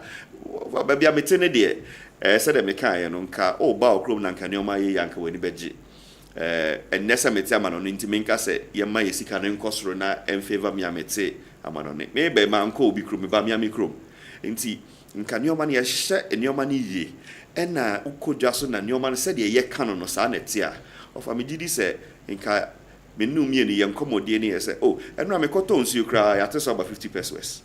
ba ne ma no bi wo de ho se ya teso even though nyeni nyina na nye bebre so sa of minim ba bia woto onyo money free na me de me ma me central market dada nim ansa na ebebubu aba ba in Dubai enti minim de yakoso ho minim ni o ma no se de ese ya teso no se kinki dokno na ese ya teso na ese ya teso no o fa kinki na nke de samen se na me nsa no family intimi hu enteso na yese yateso no ene the way ye bohu de na yensu yentimi feel the impact of it on the market and the general populace over what are I'm just say at the end of that oda brese o ma bia wo na oba no mo time no na dollar no kwa ma obi ntimi mpa otie MC no okan ya obi ko fa ne ma ba obeton be wie no na ne sika no crowd sisa eswati ti untimi nkubio na that thing is a thing of the past. Is it not positive? Ofa obi ko fa nioma na untumi emphasize sika no de kotoye na ndi ne djuma biowa ofa hwe ni sei enei obi ko akoto ade okoyo kokoto ade no ebia $1 obai artificially as it is about $5 or your friend is say 50 pence whatever it is currency nim dada no kotoye no of onye ne dey dada no tam secretary dey na de kotoye aban se wate so the ama yenhu the impact of it on the market no eno no or tam secretary dey de koto ade no oba aban say dollar number form but all kono or tam sika moho na de kotoye aban artificially watu sika egu sika ye hia bi dia ya kwan sika ye hia bi dia ye school sika ye hia bi dia ye nsuo yi also de egum say the dollar no ene ye nsi de ne ye dollar no obroni beka say be wrestle power yeah wrestle power we are not feeling that in our market in our pockets it mean who ba bia e free positive I'm sure said many animal more in this city it is positive for them abemu a usunku uni abema wusunku na ye ma me mo ti djomu no so mo susu no esunku ba bi obi agina ne se de osi ehu nefa you heard the promise of 24-hour economy abroche de muhunu nyuma yesa bose na ba na share no hunu say ho na muntu a wo de toto say de abroche omo yesa service bitia Ghana de say for me medase na mi hu ba bia 24-hour economy no said the NDC amanyoko e kan na ehun chechire mu obia chire mu se de osipe no mi hu na o ka 24-hour economy a meti krom ha ansa na meti kwan utimi tie Kessben na ma de echi na Kessben ye na adwuma 24 hours ana ye wo ebe bi te se bantama utimi kogina okota wachi ahomachi wo hodada enasem won bia dey bio na aban na create a 24 hours no for me dem hu so wo bia betimi educate me now take it with me me kokra metimi abo hu de rache me nuanom but anyoma ne bi ho na wo hodada me bai ye ntrotro ye itukwan drew baby na se okọ a bekona ho ye quiet 24 hours no mo ye bia na makasa already adwuma yi 24 it's round the clock obe free ho bi beba sports beba we beba mba ye na mesum de kakra eto amu sa to sa de bechi bibia mpo ne ho bi kakra obi bonyo. So the radio station is running, the TV station is running 24 hours. That is no news. But what has the government put in place? Minim said mafufuro bi aba aban no aye and the air fan crofo on shift basis minim. Yeah, they are okay. You're running shifts. Because anopa, ebi muko anopa wia,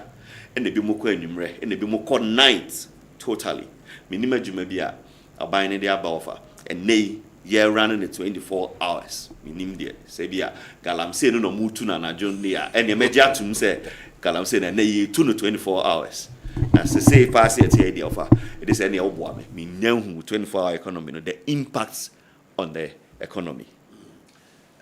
Almost as a mujija a cabebre or wha or buy a mutuia into or more stabilize the economy we are next year they are taking off. Offer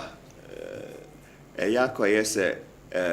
so what's a women's development bank of one banky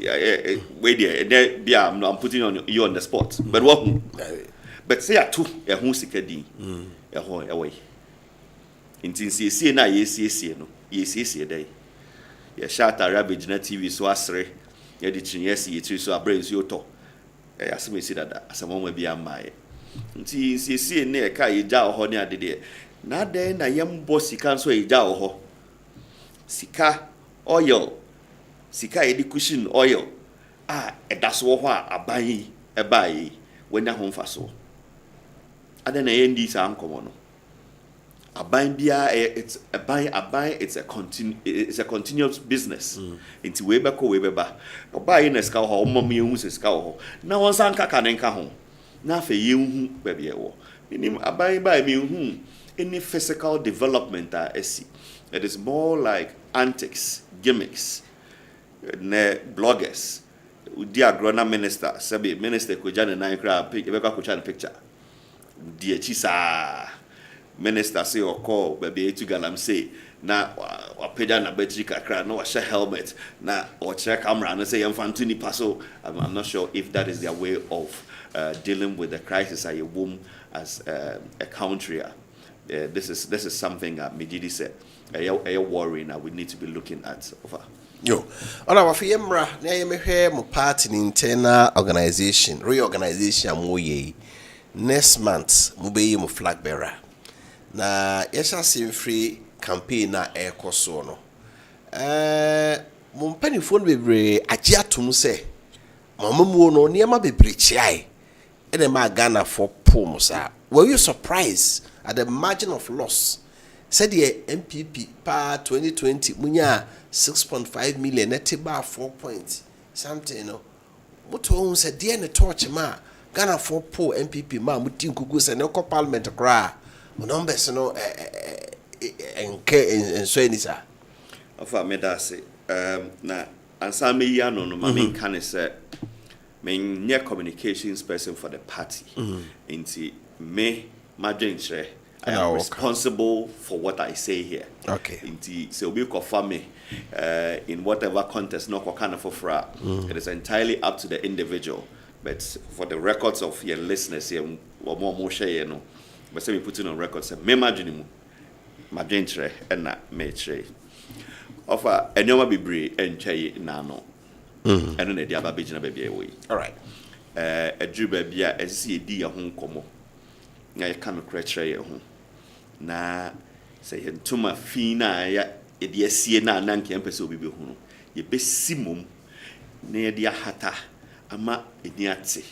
na afi ayakono se obi pempo se obepa besre and in by extension na me trese obi ba besre so ba join the NPP no ebe na kono ebe ne fe ebe na ho ase ode no ho be dom NPP amanyoko no nti se wo busame a no kre enkugo na yedi ye no na anohye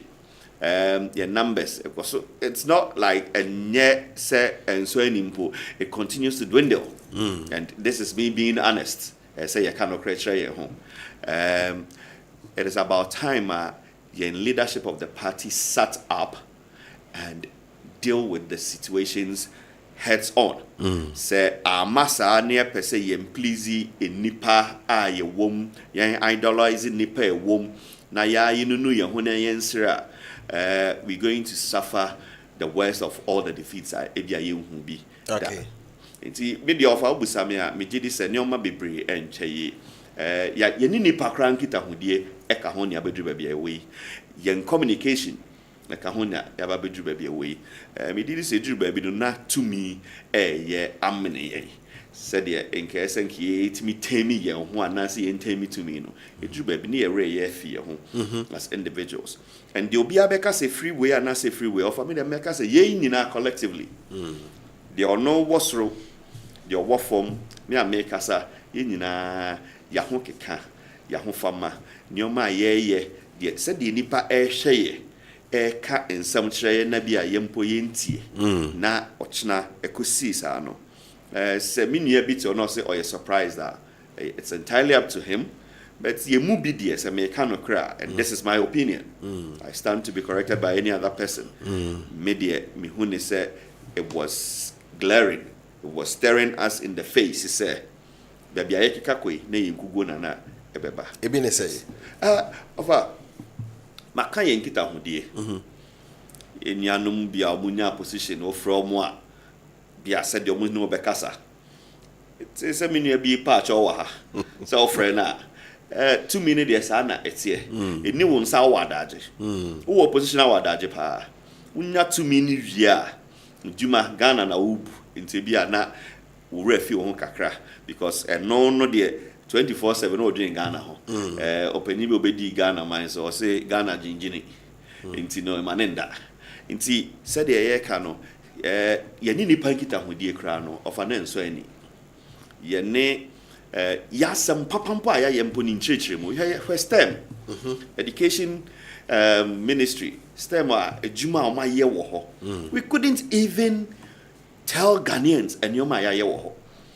it was more of the individuals of an year say anabos na year say when a year say eno obi apese yem projecting no as an individual and the yakobi bebia yakobi of a nyuma bebreba NPP aban ye and Michem na opinion is free research. Me free ho, free me bikro magna na ebe. Uchama be hu se machines a say drip esisi ho. And then you see yetimi bo hu de rompo ma nipa hu se drip machines yi. Juma edidi ni.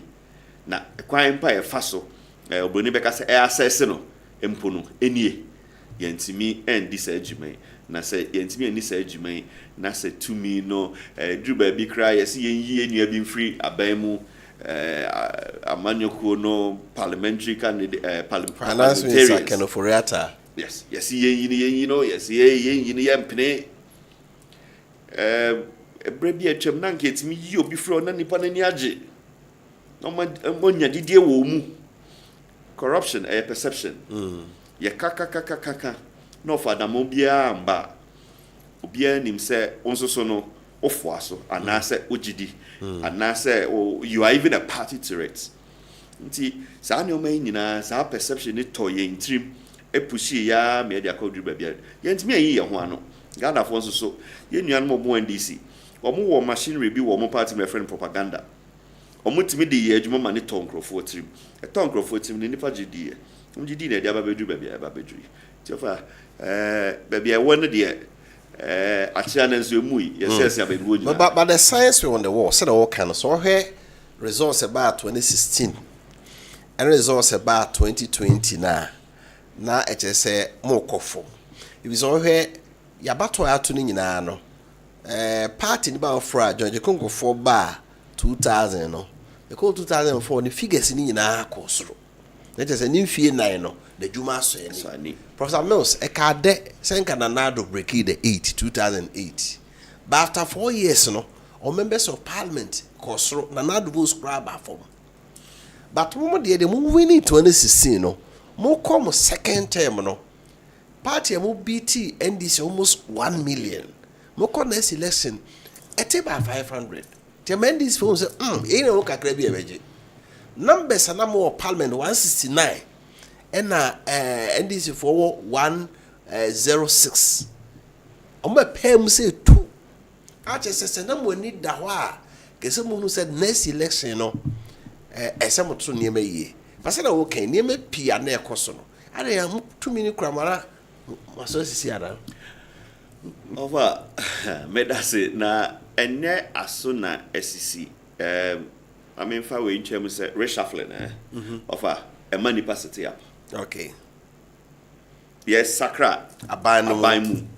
no cry to be manipa, SEC up. Maybe I know near Bonnie Biao, and he has a reshuffle will be announced as why Bonnie. Darby. If you are not one didn't cry here, baby papa. And a baby who channel. Any here said, obey us, obey boss, our money. Minchuano, Mampenina dark of 4 can say, and now the near reshuffle. You know, let you see the Pananyadi. Or say glad Hasma, or Neto Ministry of Gender. But say when you as when you be a where you young crowd and Melbourne by identify, next we in the free. But Nanado as a racer for the Nenka, now by home. Over opinion, me did this alone also a Jim Ponty or the idea, oh yeah. But I believe so said there was a disconnect between the party and the government. Say you just are disconnect any free party in the government one a party in the Safa Kessben. And nay there be not of our bemu. Me na me body chi the man kwa bemu. But now we free abemu. Me am teacher no so on the koye. When there is that disconnect, the woman will say of you mean can say party the agenda akoma ne die chire. Ye wo ma me fo bebre wo ha omo kosa line ekoto abama NPP NDC CPP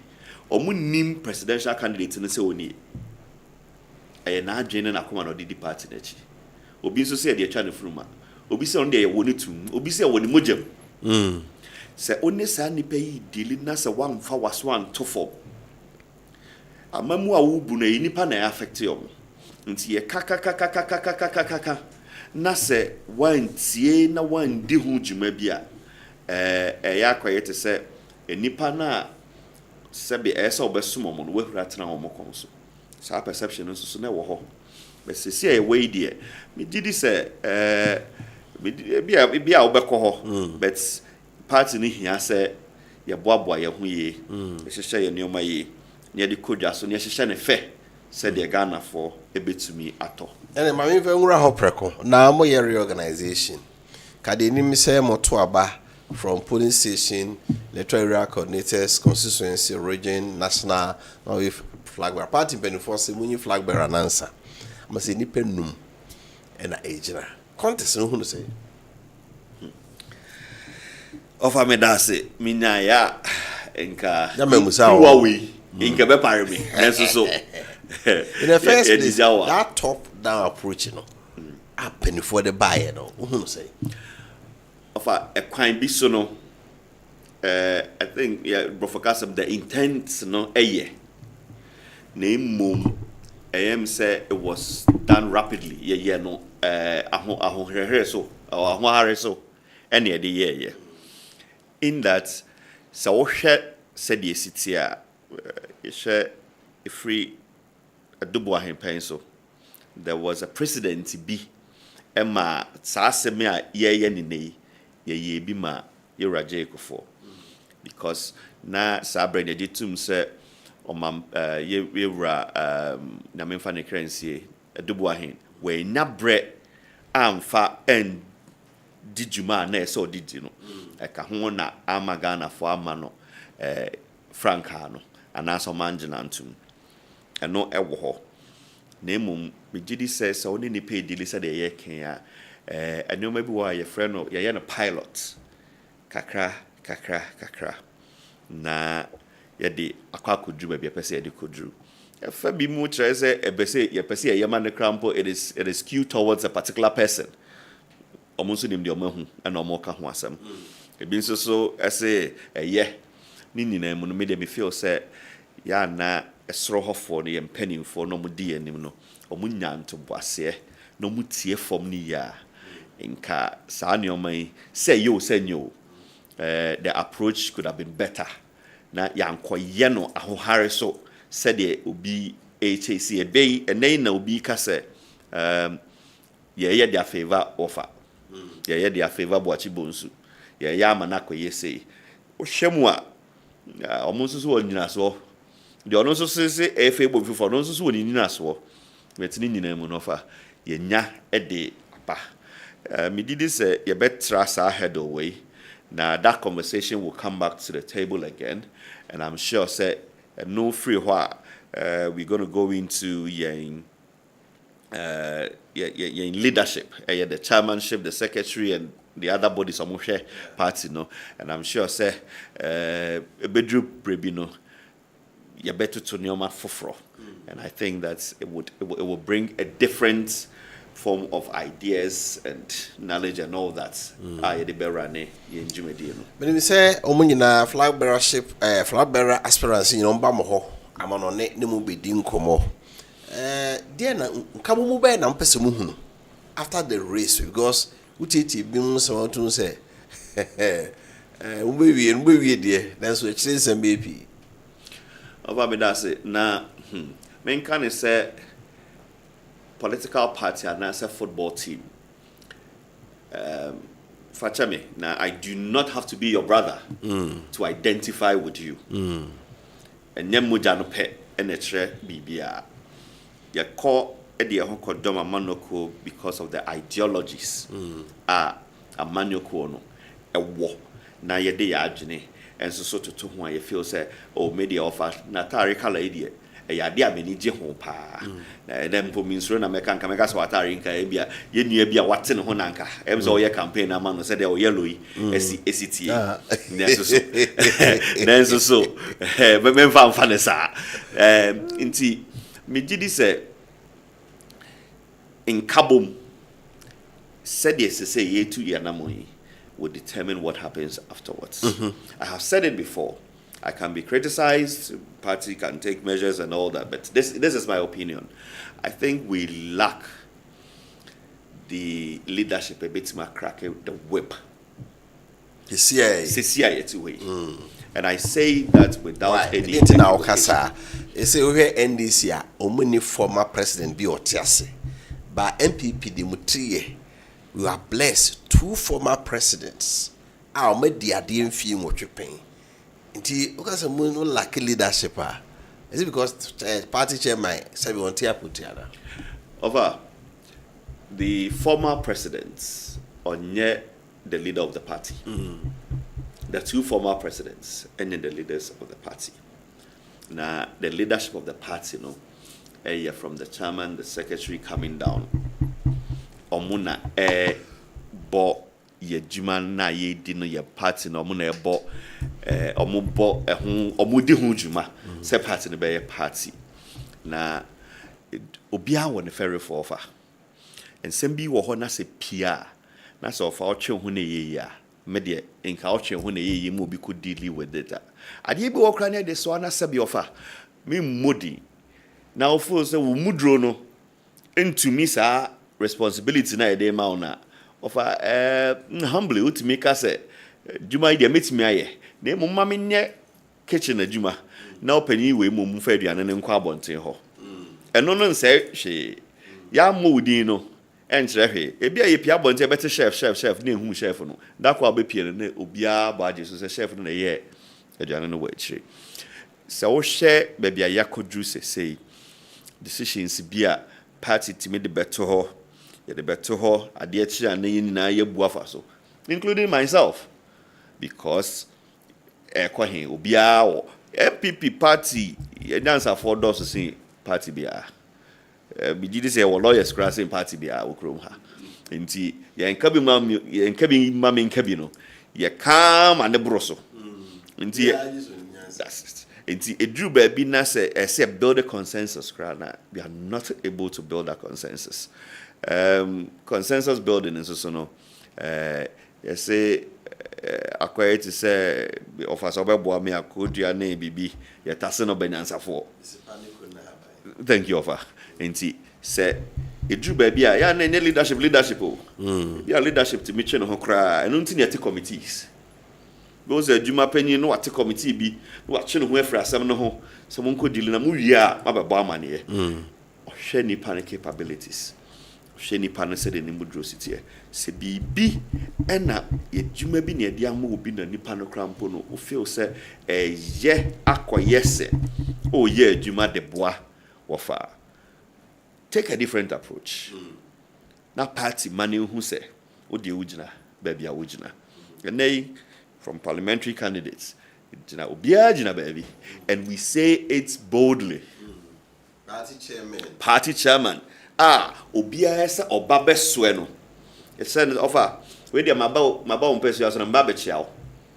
And the party chairman yeah press conferences. Endorse obia we endorse we endorse we. And this is where we are as a party. And I'm not sure where we are headed. But we did this common sense will prevail at some point.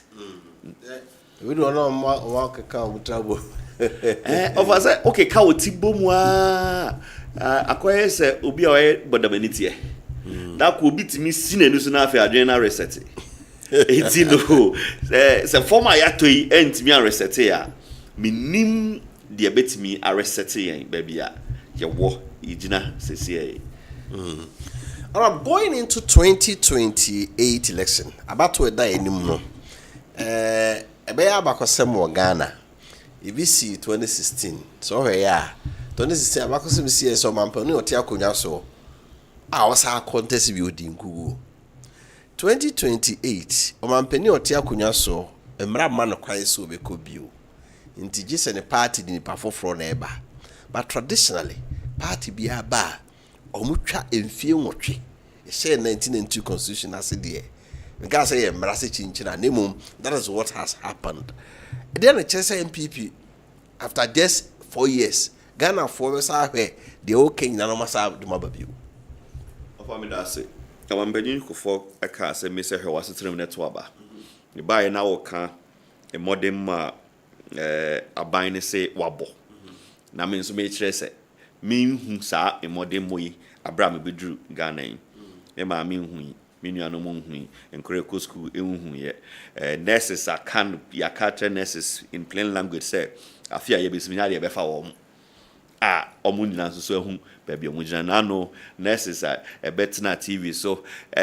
demonstrating because omaye adwuma ye nti omuka edru baby kra na empanimfo eso omu shield omu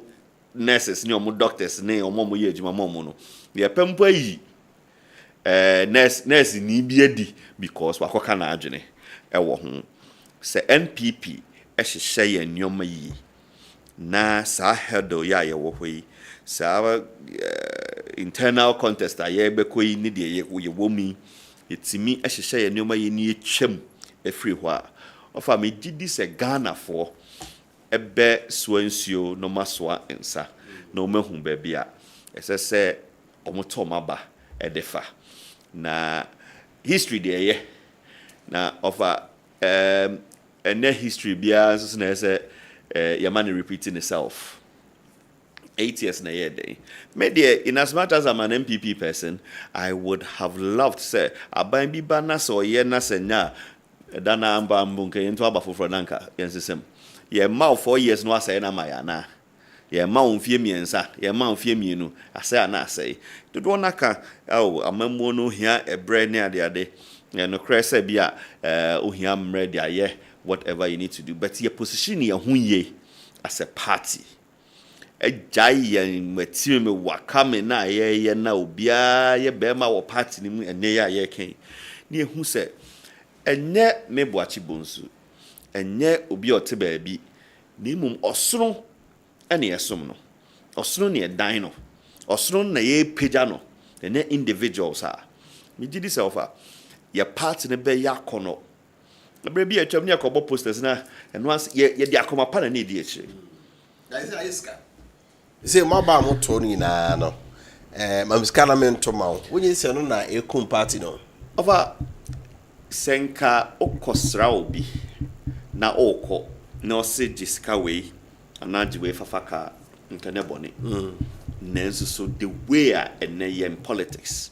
and it cuts across all divides. MPP, NDC, whichever one. Politics has become very expensive. It's not because of my lifestyle. Ono netio, be ono netradi, ono yejuma. Oko amanyo simu amfie nai, o sebrasisa, o Land Cruiser, o fie fufra watono. Inti onto ono se, edu election time wabano hono a, esa odine kakra manansa. Enya nunti ya. Ofa, me didi se ye June pempen so bia ye see ye penansa kwan bia ye be selecting even people to represent us. And esa wo nim de se na abeboa. Na dwete ne nka ho a. Ofa eno na make ho asemi. He who said Galamsey for PAP parliament. And you can envisage the future of the country now. In Siona Bambi bo home by now, the year campaign Tiana the buy no, or no so share Mukutu passe, or mobile yachiomon, obey yomono. And no buy ampa. Galamsey a double or triple. This is where we are. Me did say or mining in us sayajini a war a nipa a person won't do any no mon sumie and nasa or mumbwa my gun and tumpon a sayajin or hua okay no cre obi or buy a dear chairman of Land Cruiser sabi Indian be or grandpa no jumada the first the juma yes and the party bar by mu no new appointments and now na security cars and a net 2 and net 3 minim ye nua bia o se ono hu se motorcade di obi anima ompene onya ministerial appointment na ne refi no ho na motorcade di animu edru brebi na utumi nya Ghana for TikTok, Facebook, YouTube no more kind 1 2 or ye ha ban kai di o mampanyina na so mampanyina be di echi na se minister bi echi no more kind ko aban bi di aye campaign ebi di aye sani ababedru baby ababedru no cresa yem posturing eka ho. But this is why as I say Ghana mining in ano you try na ye hu nipa ye hia some be represent here not the obabam and then the obadi scanedi kwaye Galamsey nkomo ayedi of na ye say yensuo ne atam sika e da kotonsuo ye wi na sika na eni ho na ye ne bi san fan ye ho yare enti say ye bottom ye num ye yam ena ye pen na ena ye wudidi wi a oba na wo no sa abre no NPP pencil ena ye de free maternal care buy enkra na omu free maternal care no omu ba free SHS no omu so na nto aba ma NPP enya wo.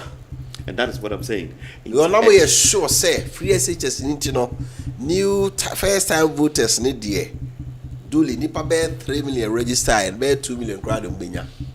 That is where they didn't vote for you. That is where the conversation is. Ade ba ko kutia mo ye corruption scandals. Sika e ko hu no bi dem ni onyini say ade bia say no ka corruption perception. Ene mampani ma say wo a corruption scandal be ya oku no e da na okofie. Ba mo be mo na eti bia say uhunu anamutu bia ye tufa. Uhunu say ofa me ne ade na ya trokra ye ka no na ma fo chidi ofa me no ya je na emra eye law eye nenso enye minim nkomo bia echemu pen a obi awia PWD for there near the na court na wenya lawyer ni abegina wo say ye frɛ ono so Paul Williams Donko enti ni initials enegu ade no ho enti hwese wenya lawyer ni ama we defend no how where are we heading as a country emra eye nenso so efa bi no so no enye hwese de oka corruption scandal yi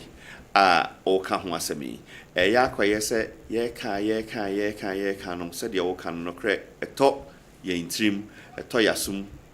but ɛtɔ yasum na ɛtɔ yɛ tirim na yɛka kɔ yɛnim na no dan anamɔ na ɛsɛ yɛtu fa ho obi wɔ ne sika no obɛgya gu ne fie a nkɛne asɛm na ɔfa nnɛ mete wɔ yi bɔakye bonsu no sɛ woama me position ɛnɛ na me sika ɛbɛyera ɛyɛ questionable sɛ mete hɔ dada no me sika biara ho ama asɛm yɛamfa me sika biara mato dwa ɔkyena mekɔ aban mu ɛna me sika biara bɛto dwa ɛyɛ questionable nti this is where we need to rethink ɔmampanin dada deɛ mede di sɛ ɔfa mmara kwan so mohwehwɛ mu yɛhwehwɛ mu nso so yɛnhu hwee and this is where mmara yɛwɔ nneɛma bi a ɛyɛ yɛfrɛ no discipline and uyi discipline free wa wankasa as a person your conviction and so emma okwan me bi oyɛ adwuma wɔ multinational company okofa paper class or the kochana onje because ene wo de chena anhwa ebeka se adeɛ bi a wo wanya no eno na influence saa adeɛ no nti where is our conscience se obedi aban mu jumadie nkofo abakɔ ebi mu krampo emu awie omosika e wo mu dem ebi mu susu de ayira ebi mu de akɔ police station ebi mu kra ayira mu na ehwɛ wo mu enso mo te dan kɛse mu edi ya bompa ye ze yenzo ye yira mu business ka no ma hwɛ ne ba ban ma yetimi aka no boldly say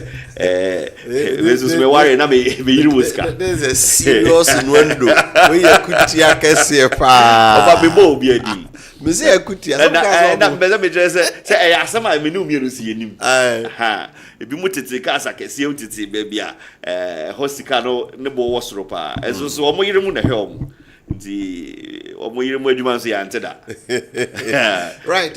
so for the punch we dey now here on Kessben television starting and our Kessben 93.3 from here message gakra na I am family wrap up. Good evening Mr. Host. Will the MPP supported that if they speak the truth? Do they prefer the economy left behind by President Akufo-Addo and Dr. Bawumia to the current one managed by President John Mahama and Professor Jane?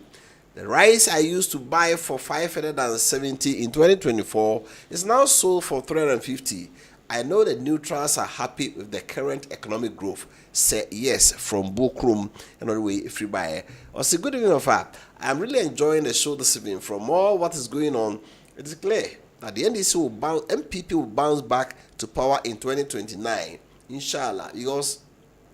the NDC has nothing new to bring on board. Tabamia will come again on 31st January 2026, number 3 on the ballot paper. Master Planner Junior, Kintampo, and Odwe Bae. Also, for we Ghanaians are the problems of our economy because a bag of sugar, a bag of flour,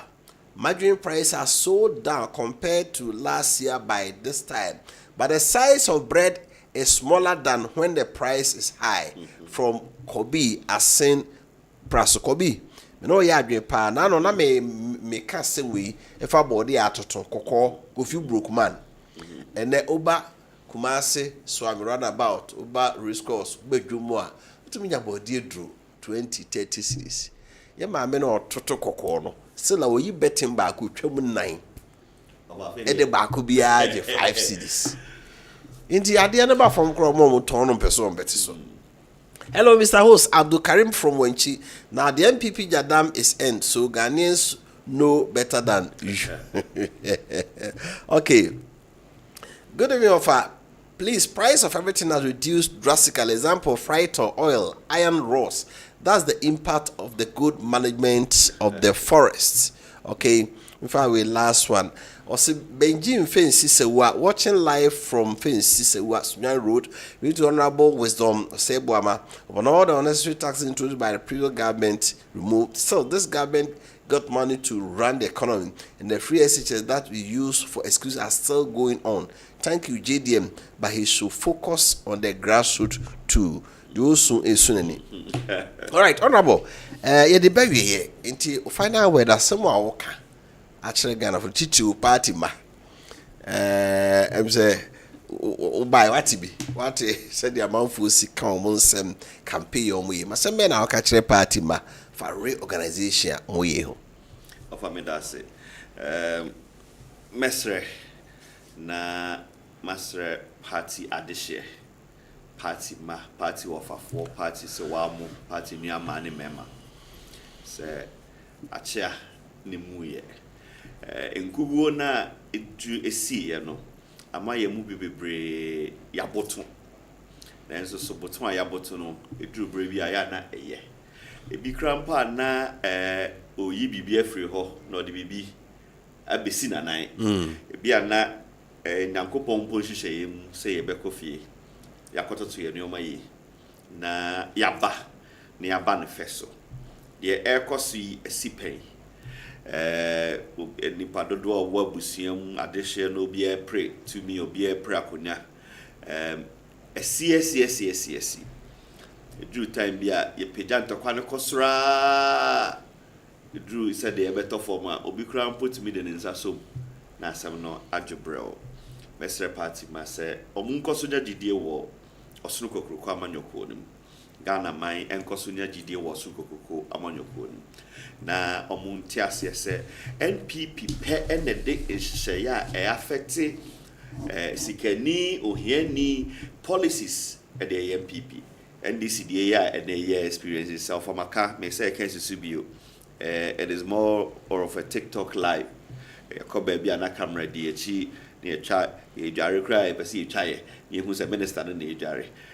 me gidi se enesa na Ghana pe e say ye mpunti onu konanim education konanim yakwan papa abai itimi disika to machines be go see enfan yakwan no e say em konanim na ye nuanom pedimfo papa no ma omo so pese omo di party na nim no enso so ye besre se we eye busuan tokwa ye betima conduct ye hu ye a we did say emma adwuma ne nedden emma de ono tidwom a na koma ne re nyina ehye party nim se party no na betimi ede bibi aboa na ebra free SHS by of ya yeti ama no ne se scan e dey bro bi ade dey man so mfa didi e fa nkotu ya fees alright nei ya akosa cash and carry mpo ya aba ye pen yi so na for me fa we ntwe mani akonya ene me ka se me free me kro magona ene ba mintimi enya bronya de mfa ma me kro mu nyina emomma tutu ne o ma se apomudi ho asem hianti year 24th okay me nyasa akonya ne se me ne abanjumedifo ehia se omumeye free health insurance cards okay emma aguna mine no enyina obi free aguna patemu ba bi na opese oba 24th okay 24th ye no fiti anopa no so yes kwada ebe nti no se obi eya asene ni na so aguna na ne de ewu onibi na se opese onya ye ne free right recipe obviously had the ready ne see nana boache bonsu one ye MPP amanyoko dwem tani abedi chire vice chairperson ewo Luton ye UK English abuchimemo ena watene kan se obeye na agora ne nkura twa ho ahia de ono betimi aye no once ne hwekro opsa ne sem ti kwada be 24th no we help zoras uni bi kura bra de onso ye de aboa no earlier on the kante honorable Evans amo chumesi and de agora from MDC and from MPP agora you people are blessed on hotel kan malame ya na boba nsimi me de Kofi Appiah sorry so onyame ya no channel pa ene nhia match dwumedi nso Kessben 93.3 and the Kessben Plus so na yento ankomodi nso yakramo bye bye